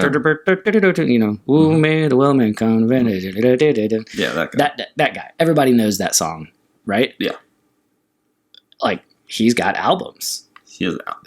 Like that, I found him like, cause Sophie, my daughter, she was, like, she loves to play music. And so she'll just like tell Alexa, like, Alexa, play this song. I'm like, what the hell is she playing? She's 7. She's 7. Yeah. So she, she hollers and she's like, play the Wellerman or something like that. And they're like, yeah, this song. Cause I'm like, that's that song from Instagram. Like, I've heard that. Like, that's catchy little like Irish, like, thing. Yeah. That guy's like touring. He's got albums. Like, he's doing things just from like basically that popping off. I mean, he was already doing it. Yeah. Like, that. It's not like he did it after the fact, because that's the recorded version of the song that he had already put out. If you hear that weird yelping in the background, that's my dog trying to get into my house. My wife is not obliging him, apparently. No animals being harmed. That's just, he's a 100-pound dog that whines like a 5-pound dog. But at any rate, like that sort of stuff is what it takes to get popular now. Yeah. I think is because people aren't engaged with their radio. If they get in the car, they're listening to a podcast. Thank you. Or they're, or, you know, anytime they're going to be listening to audio and not engaging with a visual, it's going to be a podcast or whatever the hell. Or talk radio. That's still a thing. Whatever the hell like pops into, you know, when their phone connects to their car and it plays a song, like whatever that is, they'll just like jump right back in. Yep. So it's extremely difficult to get on the radar. Plus there's like a billion other people trying to do it. Right. So it's because it's gotten easier. Technology has made it way easier to record something and make it sound good. Yeah. So quality, like you could always tell back in the day when a band would put out a demo and it's like, this sounds like you stuck a mic from a cassette player up to the band and just played. Yeah. It's like, oh, the song's good, but this recording's trash. And then you'd hear a good recording and you're like, oh wow, this band must be big. But you could gauge the size of a band based on the quality of the record. Not everything sounds good. Right. So you have no idea. Like these people could have 5 fans, they could have 5 million fans. You have no clue. So it gets very difficult to do that. I think you do have to engage with social media. I'm sure you've, you know, with your own business having to do all that, you understand what it takes to do. I do. And, you know, if you don't play that game, then you don't get noticed. And, you know, so that's part one of the question. Number 2, album versus single. It's tough. I mean, for example, like, I love Post Malone. I think that dude's voice is unreal. And most of his stuff is really damn catchy. Yeah. I knew about it pretty early because he was a scene kid. And so it's really funny. And plus, like, I think one time I saw him do an acoustic version of a Nirvana song. And I was like, good Lord, I love this guy. Like, cause his voice was just so perfect for it. I was like, all right, yeah, I'm into Post Malone. Let's roll. And so, you know, his new album, it just came out. A couple weeks ago, I guess a song had popped up just randomly on when I jumped in the car, like iTunes was like, here, listen to this. Right. Or Apple Music, excuse me, not iTunes anymore. Whew, Yikes. Dating myself. It popped up and I was like, oh, that song's dope. Or I was listening to like a Post Malone, like Essentials or whatever playlist. Yeah. And that song came out. I was like, oh, that's cool. So I went and like pre-saved the album and I was like, oh, there's 2 other songs on here. And then like I got really used to those songs because they just looped for like a couple days when I was doing work or something. Yeah. And then the album came out and like I barely have listened to the other songs. Yeah. Because I'm already like, all right, this is the space I had for these songs and this artist was these 3 like early release songs that they released. And that's what I got into and I like it. And like, I need to scratch that itch. And I think everything now is so, everything's immediate satisfaction. There's very little long play value for anyone because you want to be able to hear different things. Yeah. There's so much out there. You can listen to a podcast. Like, how do you feel right now? You know, like back in the day, there weren't a podcast. It was talk radio or nothing. And most talk radio was like what your parents listened to. So you're not going to listen to it. Right. So, you know, now that you have all these different outlets of information and there's just so much access to everything, regardless of the medium, how is someone supposed to, you know, devote an hour of time to listen to an album? Unless you're Taylor Swift. Yeah. And I mean, like, you know, on the Torrid side of things, I mean, we initially released an EP and like it's 5 songs, nothing like crazy. And we had basically the first song we put out and the second song we put out got all the traction. And then the other 3 have like a significantly lower percentage of plays, like a lot. Yeah. And for the same reason, you know, it's like, oh, that song's cool. And then that got put on playlists or something. And then like people, oh yeah, cool. That's what that band is now. Yeah. You know? To where like, if I'm going to listen to a Post Malone album, quote unquote, if I'm going to listen to it that long, it's going to be basically his 15 like big singles. Yeah. Not any of the albums he's put out around it. Yeah. So there used to be like, there used to be a lot of storybook type albums that, you know, you can listen to individual songs and it's still good, but there are albums that I want to listen to all the way through a lot of times, like The Everglow by May. That's one of my favorite albums of all time. And it plays out in succession. You can listen to individual songs and it still makes sense and it's still good. But it's one of those where if you just want to get immersed and just have something on in the background while you're doing other stuff, it's great for that. But I think that era is kind of dead now. Mm-hmm. That album came out, I think, in like 2005 or something. So it's a little long in the tooth at this point. Mm-hmm. But I kind of think it's more about just dropping individual songs. Like I just think that's where it is. Well, and it's the way that music is made now. I mean, like, if it's commercially successful, bet a decent amount of money that it's like songwriters can either working with the artist directly or they're working in the background and submit a song, and artist goes, "That's dope. I'm going to put my name on it because that's going to make a bunch of money, right? And I'm going to sing it." That's just the way things are made, and people aren't conceiving of music in an album capacity anymore. Yeah. I mean, people do, but like not things that are super popular. Yeah. So yeah, it's a completely different world. I'm really happy I don't I don't participate in it anymore because I'd be lost. Oh yeah, it's a lot. So okay, next one is Hillary with a bunch of Y's. Hillary. We're still on time. Yeah. She was curious about when like the last time you went on tour was about a year ago. During that era, since pop punk and like emo stuff is kind of making its second wave now. With the attendance at shows, is it people that were into it in that era, or is it younger kids too? Are they bringing their kids? Like, what is it? Yes. I think there's a lot of nostalgia. I think there are a lot of newer people coming into it. I mean, not nearly the same clip. It's not even on that.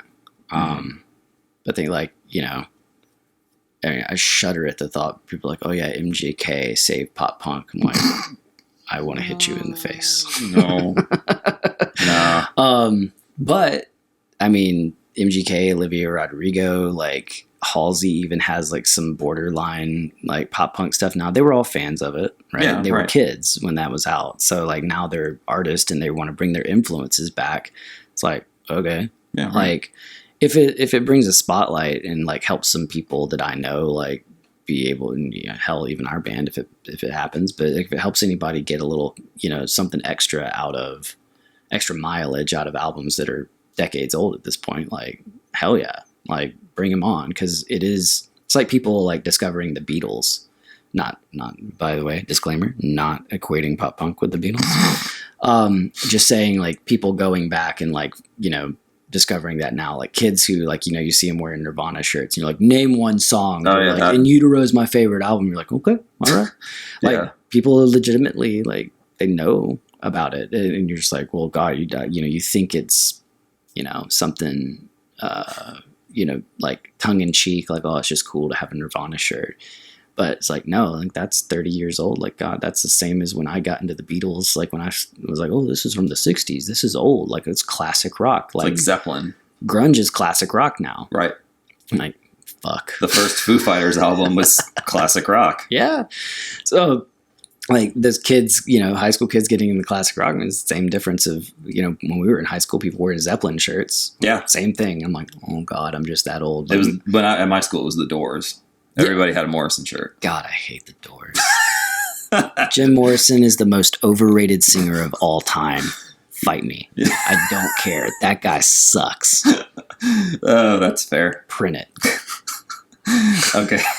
Riders on the storm. Yeah, I never. Fuck out of here. I couldn't do it. No. Okay. Allison W7. God, that took a turn. Allison wants to know. You've probably answered this somewhere before, but maybe not. What does the minstrel's prayer mean? Well, the minstrel in medieval days were people that, they would either be in like the court, like the royal court, or whoever was the quote unquote royals or whatever at the time, wherever they may be, they would employ a musician that would be known as a minstrel. And, there's all different versions. They could be roaming the streets, just whatever, like just playing music. 'Cause okay. Music is music. And they would just like sing songs, and obviously nothing was recorded, nothing was written down. It was just all to them. And, obviously a lot of them are like epics about whatever, or like love songs or something, whatever. So I just kind of imagined like, and I don't even know. It just like popped in my head like, oh, minstrel. Like we're all minstrels, right? Just playing songs. And of course, when you're like 19, when I wrote that song, it's like all about whatever girl you're in love with. So I was like, oh, we're just minstrels. Like, that's all. We're traveling and we're singing songs for money. You Sounds know, like you were stoned. I mean, probably. I mean, you know, like you're 19 years old, you're out on tour. What the hell else are you going to do? Weed was cheap. Wouldn't put you in the hospital like today's stuff would. That's, yeah. Yeah, you can smoke a pound of it and still like go do complex math. So there's your answer.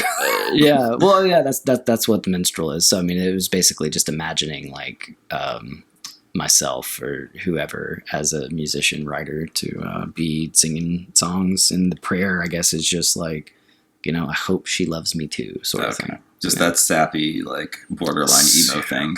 Yeah, that's definitely the most emo song we've ever had. That's bar none. Yeah. Side note, never told you my favorite 2 songs of Cartel. I find it awkward to listen to your music now, so I don't that often. I'm sorry. I agree. It's awkward. It's awkward. It's weird. Like I can show people, like my brother-in-law. He's my wife is 7 years younger than me. She just turned 30.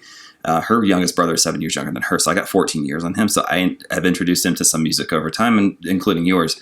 So that's fine. But like sitting alone in the car, I'm like, I can't sing along to a song that my friend. That's just weird. Yeah, it's weird. Yeah. So, The Fortunate, missed opportunity. That was that should have been the first single. Should have been the first single. We told him. You told him. Yeah. That song is wonderful. I also think that the self-titled album is better than Chroma. I agree. Oh, so I'm not getting in a fight. That's good. Other one is kind of a deep cut ish. Yeah, it's a deep cut. Because I think it had the opportunity to be an album or an anthem, and it wasn't. Deep South. Yeah, dude. Deep South could have been like an Allman Brothers-esque, like Southern, like I'm not a redneck, but I'm from the South. Right. It could have been that. Yeah. So that's the other. Those are the top 2 on me. That's Deep South is Ryan from Yellowcard's favorite song too. No like, shit. Pretty much every band we tour with, like after that song came out, they're like, "You guys playing Deep South?" I'm like, "Fuck yeah, we're playing Deep South." They're like, "Hell yes." Dude, that's everybody. That's crazy. Can I tell you a Ryan story? Please. Okay. So you introduced me to Ryan Key from Yellowcard long, long time ago. I built the desk for his studio, and then he hit me up like 2 years ago, and he was like, I need another desk. I'm like, I don't really do that anymore, but he wanted the exact same thing. So I'm like, I can do that. No big deal. Right. He's like, I'll come down, pick it up. I'll come down to Georgia, pick it up, because he lives in Nashville. Moved to Florida recently. Oh, did he? Yeah. I didn't even know. It moved with him, so you're good. It's been okay, good. It's been a couple months since I talked to him. You don't have to build another one. Okay, that's fine. So anyway, he walks into my shop, and I had to make it awkward. Like I had to say, like that was the first time I'd ever met him in person. I talked to him on the phone a billion times before that, but I'd never seen him in person. And I was like, "Can I tell you something weird that I haven't told you the past like 5 years I've known you?" And he's like, "What?" I was like, "The first song I ever heard of yours was because some girl, when I was like a junior in high school, put some lyrics on her AOL Instant Messenger away message. And it said, watching the days burning out like a cigarette, just a few drags to go. You built me up. You broke me down somehow." And he's like, "Oh, no." And I'm like, I asked her about it the next day because I was too weird to not want to ask her what that was in the moment. I was like, "What is that?" She said, "It's this band called Yellowcard. I think you'd like it." This was before I'd even heard New Found Glory. And she was like, you know, go get the album. If you like, go pick it up somewhere if you can find it. I went to Media Play. Does not exist anymore. Went to Media Play, and they had it, and they had one copy of it. It was the One for the Kids album, and I listened to it, and I was like, I had that thing on repeat, like in my car when I was like 16, 17 years old, like over and over. I was like, and he was like, that album makes my ears bleed. Mm-hmm. He's like, because the production quality on it is so terrible. Mm-hmm. He was like, how did Media Play have that album in stock in general? I'm like, I don't know. He was like, well, you know, like our first, like, I think he said like one of their first like major hits, like of getting people that actually follow their band was in Atlanta. So I guess it makes sense. I didn't know, but that's my weird Ryan story. I think he was a little awkwarded out by that, but that's fine. Yeah. I mean, every band, like, I mean, nothing in Cartel is embarrassing, but like if you were like, dude, I remember when you guys had your high school band, like your first, like I had that album. I'm like, oh God, please never talk to me about that ever. Like, so I mean, I'm sure it's kind of the same way for him. Yeah, because he joined that band after they already formed, so he like jumps in as the singer. I think like a little bit after the fact, so they were already recording at that point. Like, that's what I remembered anyway. I don't know. What's your favorite and least favorite song ever written by Amanda Jean Ruby? do you have a least favorite? Oh, sorry. I was like, who the hell is Amanda Jean Rubin? She's who asked the question. Sorry. Right. I was like, I've never heard any songs written by Amanda Jean Rubin. Sorry. He said your name. Yeah, there you go. Favorite and least favorite songs. Oh God. Yeah. Favorite song, probably Grace by Jeff Buckley. Okay. I love Jeff Buckley. He's my, like, if I could just trade voices with anyone on the planet, bar none, it's Jeff Buckley. Fair. That dude could do anything. And it was like, because everybody has their own little specialty, right? Like somebody's like, some people are like, oh, his falsetto is perfect. And some people are like, his screaming voice is perfect. Whatever it is, like that dude, all of it is perfect. Got it. And then he's a ridiculous guitar player. So great. If you haven't listened to Grace, the album name is Grace as well. Jeff Buckley. It is unbelievable. Listen to it from start to finish. If you were going to talk about albums, that is one to listen to start to finish. He is unbelievable, and you will hear things in the human voice that you didn't think were possible. Okay. Least favorite song. Actually, we're just going to make this easy. Riders on the Storm Doors. Terrible. Fair enough. All right. And if anything you've written, what does it stand on that? Least and worst? Yeah.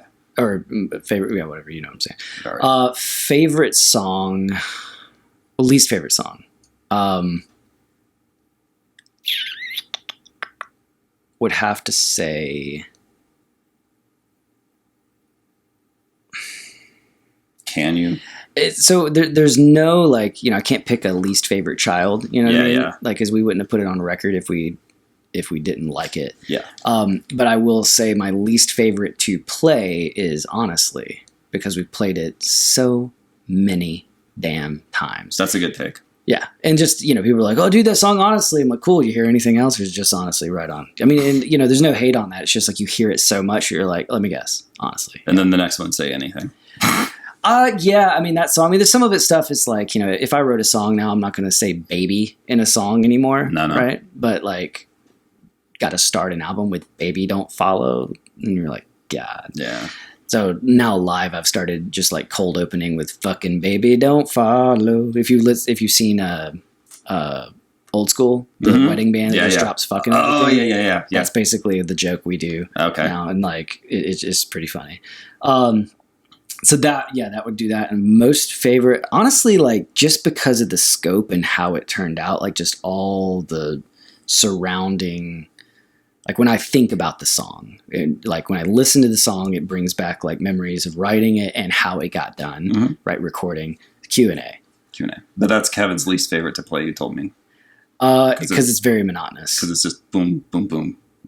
Yeah, I mean, we've early on we would try to play that, and he's just like, "How are we doing this?" But when we did the anniversary tour, like he loved it because it's just like everybody's just like, "Let's go!" Yeah. We get to hear Q&A. It's live. We had backing tracks, so like you got the full experience live, and we had never done that before. So that makes more sense. So then he was like into it. Yeah, you know, but doing it just straight up instrument, not really. Yeah. Okay. Yeah. Okay. We'll do one more. You're good. I think we still have. We got some time. Yeah.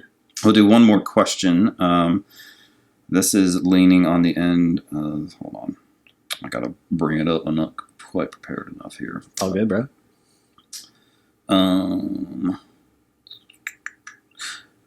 There is something else I want to kind of bring up that is different. Okay. So this is, this is actually leaning into your current career in the golf industry. Since you work with a lot of golf courses and you work with a lot of, I worked in the industry too. That's where we met. You meet a lot of people that run clubs, a lot of PGA golf professionals. Who is your favorite PGA golf professional that you have worked with in your career thus far? Who asked that question? Shit.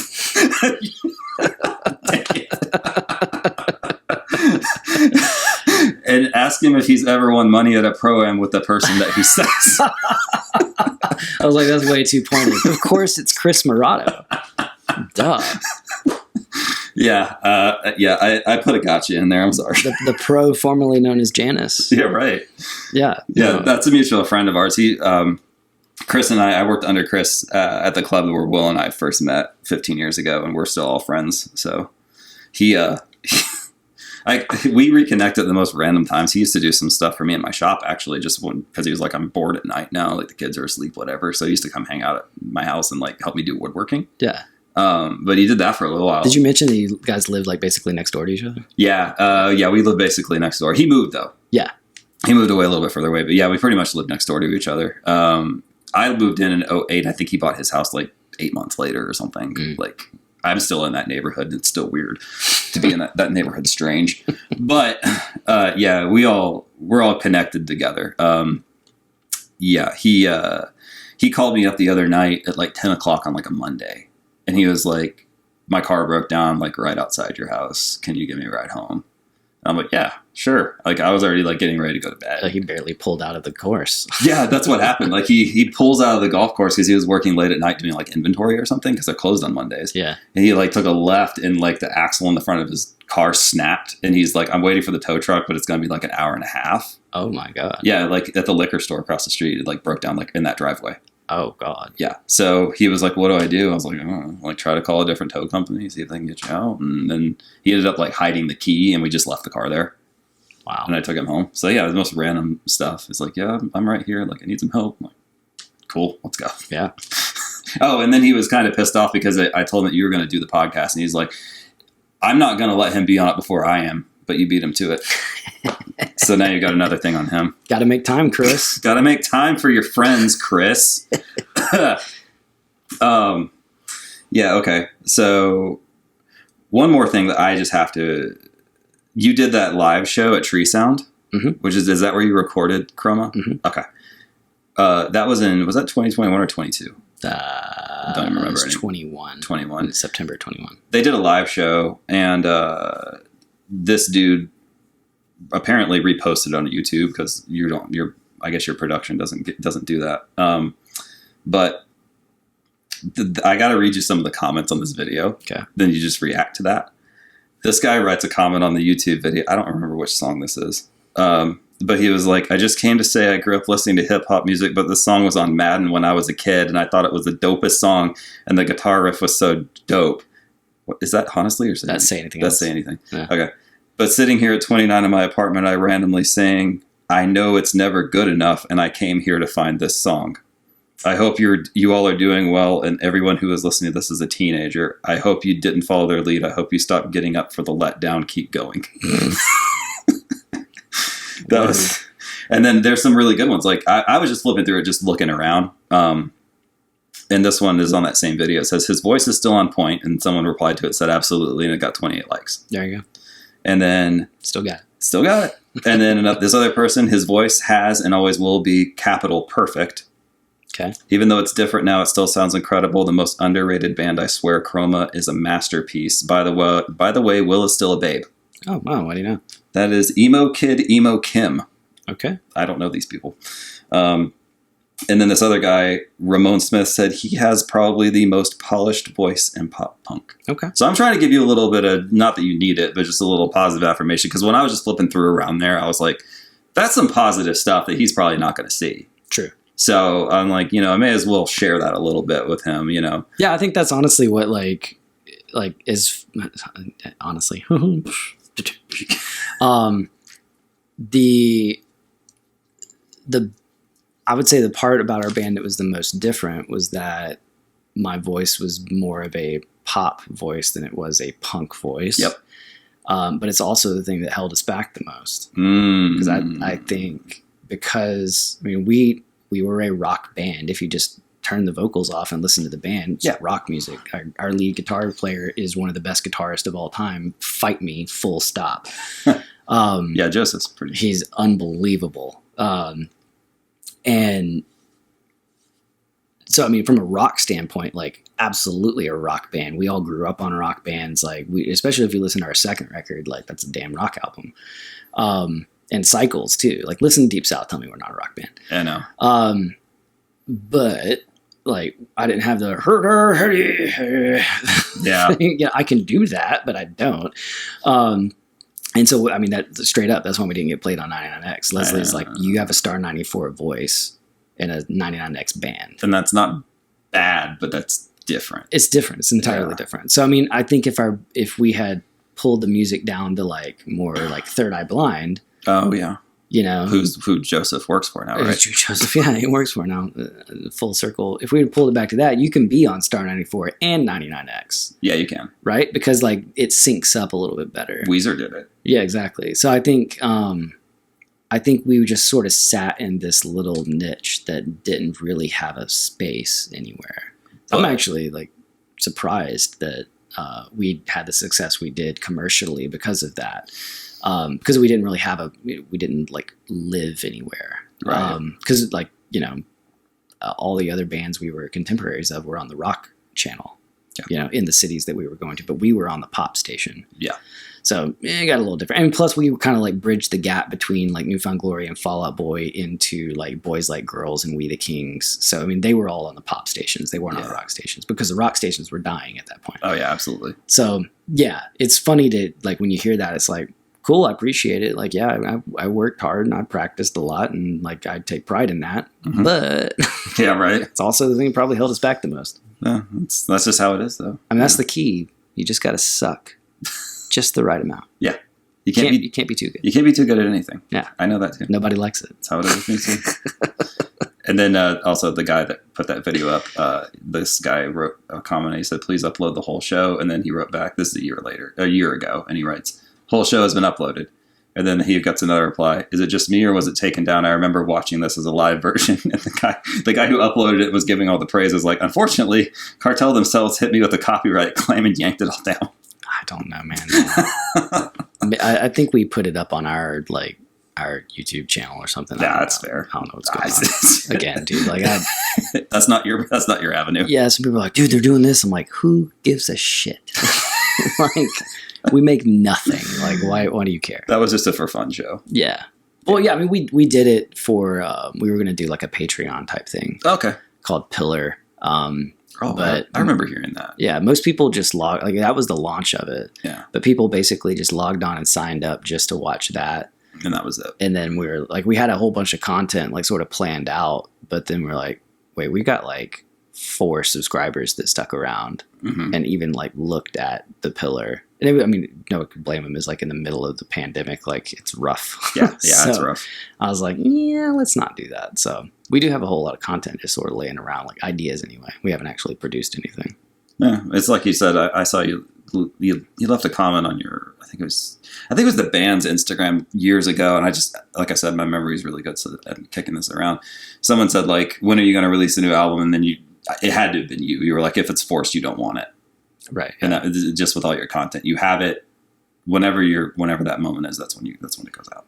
Yeah, and we wrote some new music like several years ago. It was actually, but it was pre-pandemic. Like we were gonna, had the pandemic never happened, Cartel might have like come back, right? Because we had 4 songs basically like ready to go.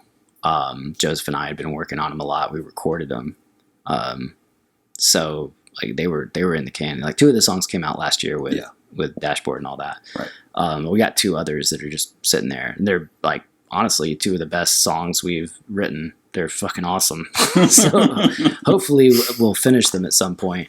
But one of them, a little teaser thing, let's see if the message board spark. But the song's called Nostalgia, and it's about all the stuff kind of we're talking about. Like, is nostalgia actually, like, you know, people live in it a lot, like, oh man, those were the days, but like it's a little bit more bittersweet, like kind of looking at the dark side of nostalgia in that, but like also like savoring the sweet at the same time.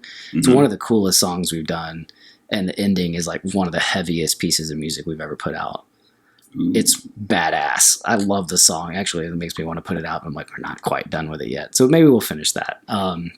But yeah, we had all that stuff in the can for 4 songs, and we're talking about like working on like an EP first and sort of get the gears moving again, and see what happens. But yeah, that obviously then COVID and that, we had like release schedules. Yeah, we were ready, and then no. happened to a lot of people. Yeah, now I work in golf. Now you work in golf. It's fine. That's how it works. It's your right? other love. It's what you do. It is. I'm very happy. I mean, as you can tell, like if we were trying to navigate like all the stuff now with all that, like we'd have to hire a team of kids that knew how to do it. Yeah, for sure. Like, do this, Will. All right. Right. What stupid dance do I have to do?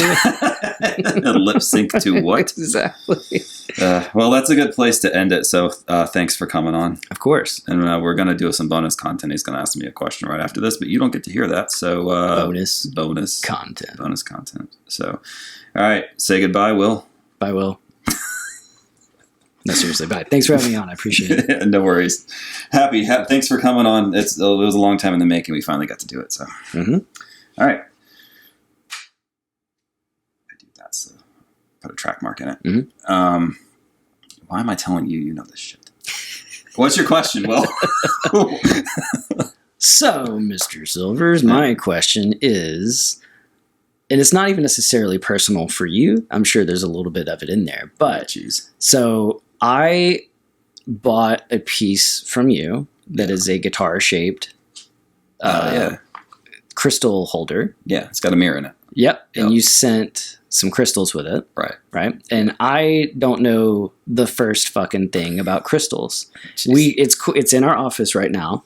It's actually sitting pretty much adjacent to or just underneath my gold record. Correct. Which is my prize piece. So we have it in there, and Caitlin, my wife, asked me about, she's like, what are all these crystals? Like, I don't know. I have no idea what they are. I know that you know about them. I do. Or, at least, provide, the surface for which they are displayed in different ways. So I would like just what's your quick, tutorial on why the hell crystals? Okay. So I don't remember what I gave you specifically, but I can get into some basics and point you in the right direction. Sure. Because I don't remember what's on there. I sent you some stuff with, man, that was back in pandemic time. Like it was a few years ago, but I remember seeing it in the background of something that you did. It was on the wall behind you, but that was in your Tennessee house. But so there are two different types of people that I cater to in my work. There are people that are into it for the metaphysical properties, the energy, and the concept that anything that's created within the earth that is not man-made, is not synthetic, therefore contains the energy of the earth, no matter what that could be. Okay. Right. I'm down with all that. Yeah. Which makes sense to a lot of people. And then there's the other people who don't think that, but they still like the aesthetic of what it is. Right. I tread the border between the two because there are certain... There is certain stuff that I can touch, and if you had never brought up a metaphysical property, but this makes me feel weird. Correct. There is a certain the one that most people resonate with is called Moldavite. You don't have that one because I can't be around it. Okay. Moldavite is, and someone's going to chastise me for getting this wrong because crystal people are very specific. And I have a lot of friends that are going to tell me I'm wrong. I won't chastise you because I don't know what the hell. You can tell me it's fucking Superman's like vitamin. That's essentially what this is. It's like kryptonite. Like it's. I think if I'm not mistaken, it's a Russian, Siberian something in that area. Meteorite hits the ground, hits a certain mineral, it becomes this green substance, this green mineral called Moldavite. Okay. When I go to the gem shows and stuff like that and walk around all these vendors, and the gem shows, like the Tucson gem show is massive. Like it's the biggest one in the world.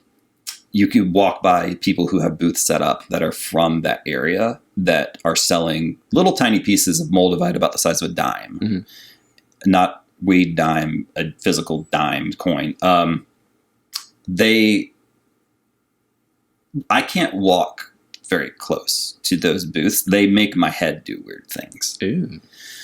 And a lot of people have that reaction, and people say, oh, this is bullshit, whatever. It's just, you had this idea in your head, whatever. But I had like these southern ass, just my wife being from the Chicago area could not understand my two uncles. They're both passed away now.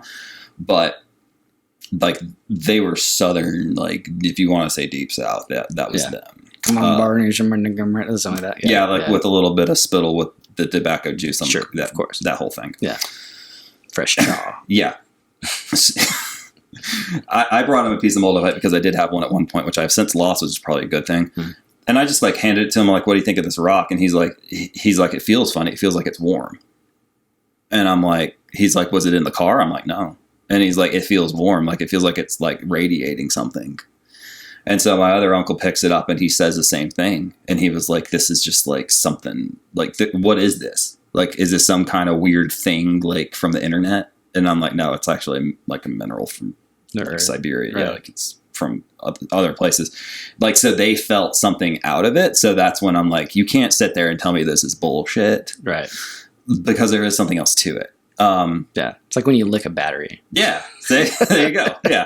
It's like you're not going to die, but you feel something. Yeah. There's something to that. So, there are certain minerals and crystals and whatever. It depends on what you're looking for. There are people who, they arrange them on a grid and they get, different things, transmitting different types of energy between, and that's their thing and what they're into. And you can't sit there and say like, that's not real. Right. Because that's, to a lot of people, it's a very real thing. So just because you don't understand it doesn't mean that it's not real. Mm-hmm. And that's the camp that I fall into. Is it's pretty, it's aesthetic. When I got into rocks, I was a little kid. Like I bought a piece of amethyst and some tourist trap, Cherokee, North Carolina. Totally know. You know exactly what I'm talking about. Yeah. That's where all the people down here back in the day, they went on southern shit right there. Vacation. Boiled peanuts in that same store, I'm sure. Yeah.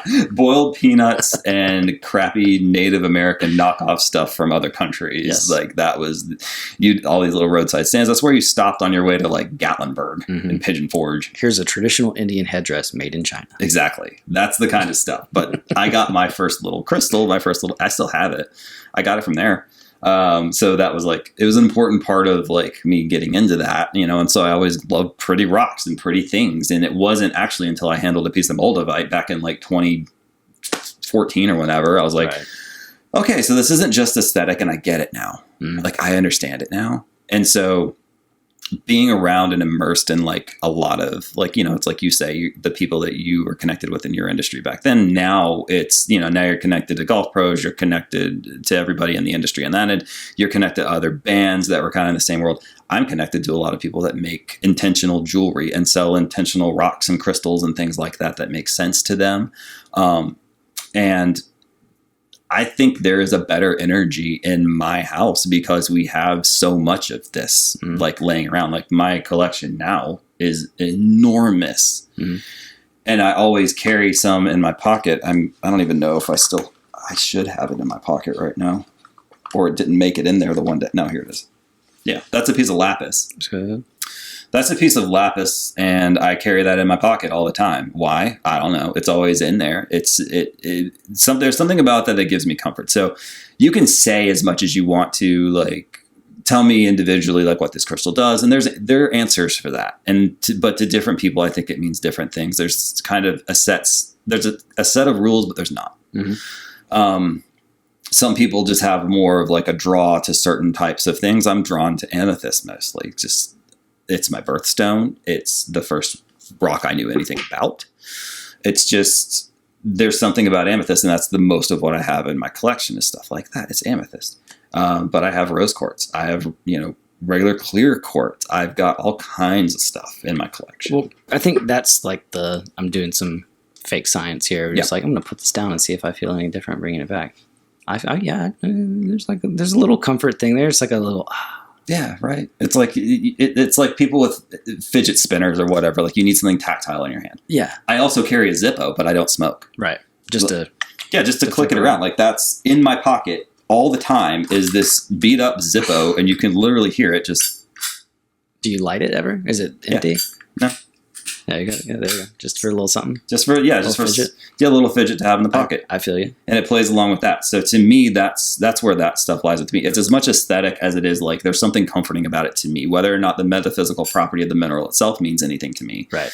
I think that's irrelevant, but to some people that's relevant. I think it makes sense though, because I think quartz is where you start the conversation for people who might like be doubters or something. It's like, oh, well, guess what's in your fucking watch? Yeah. Quartz. Why is it? Because it has a certain type of property that helps regulate electronic frequencies. Yeah. So knowing that literally everything in existence is an electronic frequency at its base level, like, what, you think quartz wouldn't have an effect on you and all of your electromagnetic properties? Like, exactly, whatever it is, even if it's negligible, right, it's doing something. It's doing something. Right. It's existing in the same playing field. Yeah. You know, it's working. So, like, it stands to reason that other things in that category, you know, crystallized minerals, whatever the science term, you know, I'm trying not to offend anybody. Do they feel like when you say crystals, that's derogatory? Or they prefer gem because something, or is it just whatever? I think crystal is pretty all encompassing. Some people would fight me about it, but crystals and minerals specifically, there is a difference between a crystal and a mineral. Sure. So I think people would rather address both of them probably if you're really into it. Yeah. And then gem will fall into that category as well. So it's I'll let the expert aficionados hammer that out. Right. We'll just put it under the crystal umbrella. But yeah, I mean, it makes sense to me why that would be that way. I mean, it's the same thing. They do studies with like people and their cell phones, and they're like, yeah, don't sleep with your cell phone too close, and like don't charge, especially when it's charged, because it's emitting, turn it on airplane mode, all that sort of stuff. It's like, well, those same people should be buying into the whole, you know, crystal energy field sort of concepts too, because like you said, that shit's from the earth. It's electric, like earth is electromagnetic field. Everything's electromagnetic field, people. Yeah. So that follows. Yeah. And I've seen people get into verbal altercations that were borderline physical altercations when they disagree on like, this rose quartz does a certain thing. Like, this is what it does. No, it actually is this. It depends on who you're talking to. Depends on, and it can depend on anything. Like if people are like, oh yeah, well, this certain variety of this stone came from this country, this one came from this country, and they're on two different continents, so it makes a difference. Does it make a difference? That's subjective to you. There is science behind it. Like you said, you can measure electromagnetic waves in a potato. Right. You can measure it in the earth. Like it's part of science. It's a part of geology. It's a part of everything. Right. So that's pretty much like where it stops and starts with me. Mm-hmm. Like you can believe whatever you want to about it. I believe whatever I want to about it, but I'm also in the camp of it's both pretty for me and it's both intentional for me. Right. It does both things. It can exist in both ways. Sub question, last one. But so that, how did, because I was already familiar with your woodworking capabilities way back when. Mm-hmm. So your grandfather, your father did it? My dad, he's a cabinet guy. That's right. So you already had like a bunch of experience with it. What got you into the more craft, side of things versus the art side of things versus, home? Well, I tried to do stuff like I did for Ryan Key from Yellow Card, like the desks and stuff. And that I did, whatever. There's a lot of people to do that. Right. I did it in a certain way, but there's a lot of other people that do. I can't compete in that market. That market is way saturated. Sure.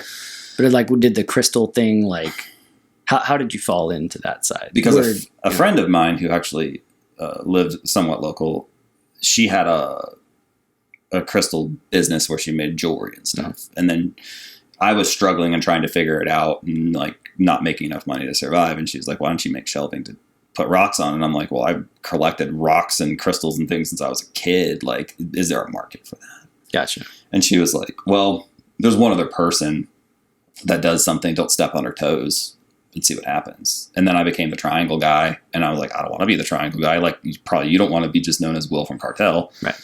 You want to be Will, I want to be me. So my name is my company. That's why it's J. Drew Silvers, because whatever I evolve into, I can evolve into it and not have it tied to any specific thing. Right. So I started off doing triangles and stuff like that. And then it just morphed and evolved. And I started acquiring equipment and stuff and lasers and CNCs and saws. And now I have a full blown shop that I share with my dad. And it's like, I've got it to the point, I think, to where it's hard for people to compete with me because my equipment's so expensive, because I've been just reinvesting over and over and over, because I'm like, I want to do this forever and I want to be distinct and bespoke and always come up with new ideas and new things that are engaging and that people enjoy. Yep. But if the shit hits the fan, I've still got all this equipment and I can do the stuff I don't want to do just to survive. Right. Like if I have to get into doing things, like commercial signage and stuff that I don't really want to do for a living and, screw with other people's art and have to do all the back and forth nonsense, I can do it and I'll be okay. I tried to set it up that way on purpose. So I got into the crystal game in the making of the shelves and became probably the best known person that does it because I loved it. It was something I loved and I cared about first, and I never thought I'd be able to do it and have an income. But here we are, and I've been at it about a decade, and I'm like, how? But I'm not fighting you. Yeah. Like, I don't understand how the longevity of it. I don't get it. I don't understand how I've survived and done it this long, but I'm still here, and I'm still okay. And I'm terrified every day of my life that it's not going to work out, and I'm going to have to do something I don't want to do. But I've been showing more of my personality online and shit like that, and people like it. And that shocks the hell out of me too. Because I never thought that I would be the kind of person who was comfortable in front of the camera and wanted to talk about random stuff and make random videos of me jumping through trees and making fun of people and whatever the hell. Like, life is weird, dude. I make shells for rocks for a living, essentially. And it doesn't make sense to me, but I'm not fighting it. Messed up. And I love it. So. Oh, that brought it full circle from being a kiddo. You're collecting rocks and stuff, and now you... Yeah. And if it's just evolving, it's just becoming other stuff. There you go, man. So anyway, that's awesome. Thanks for the question. Thanks for being here. Of course. Or I'm at your house, but whatever. Bonus content. Bonus content. All right, we're out of here, guys. Bye. Holy shit.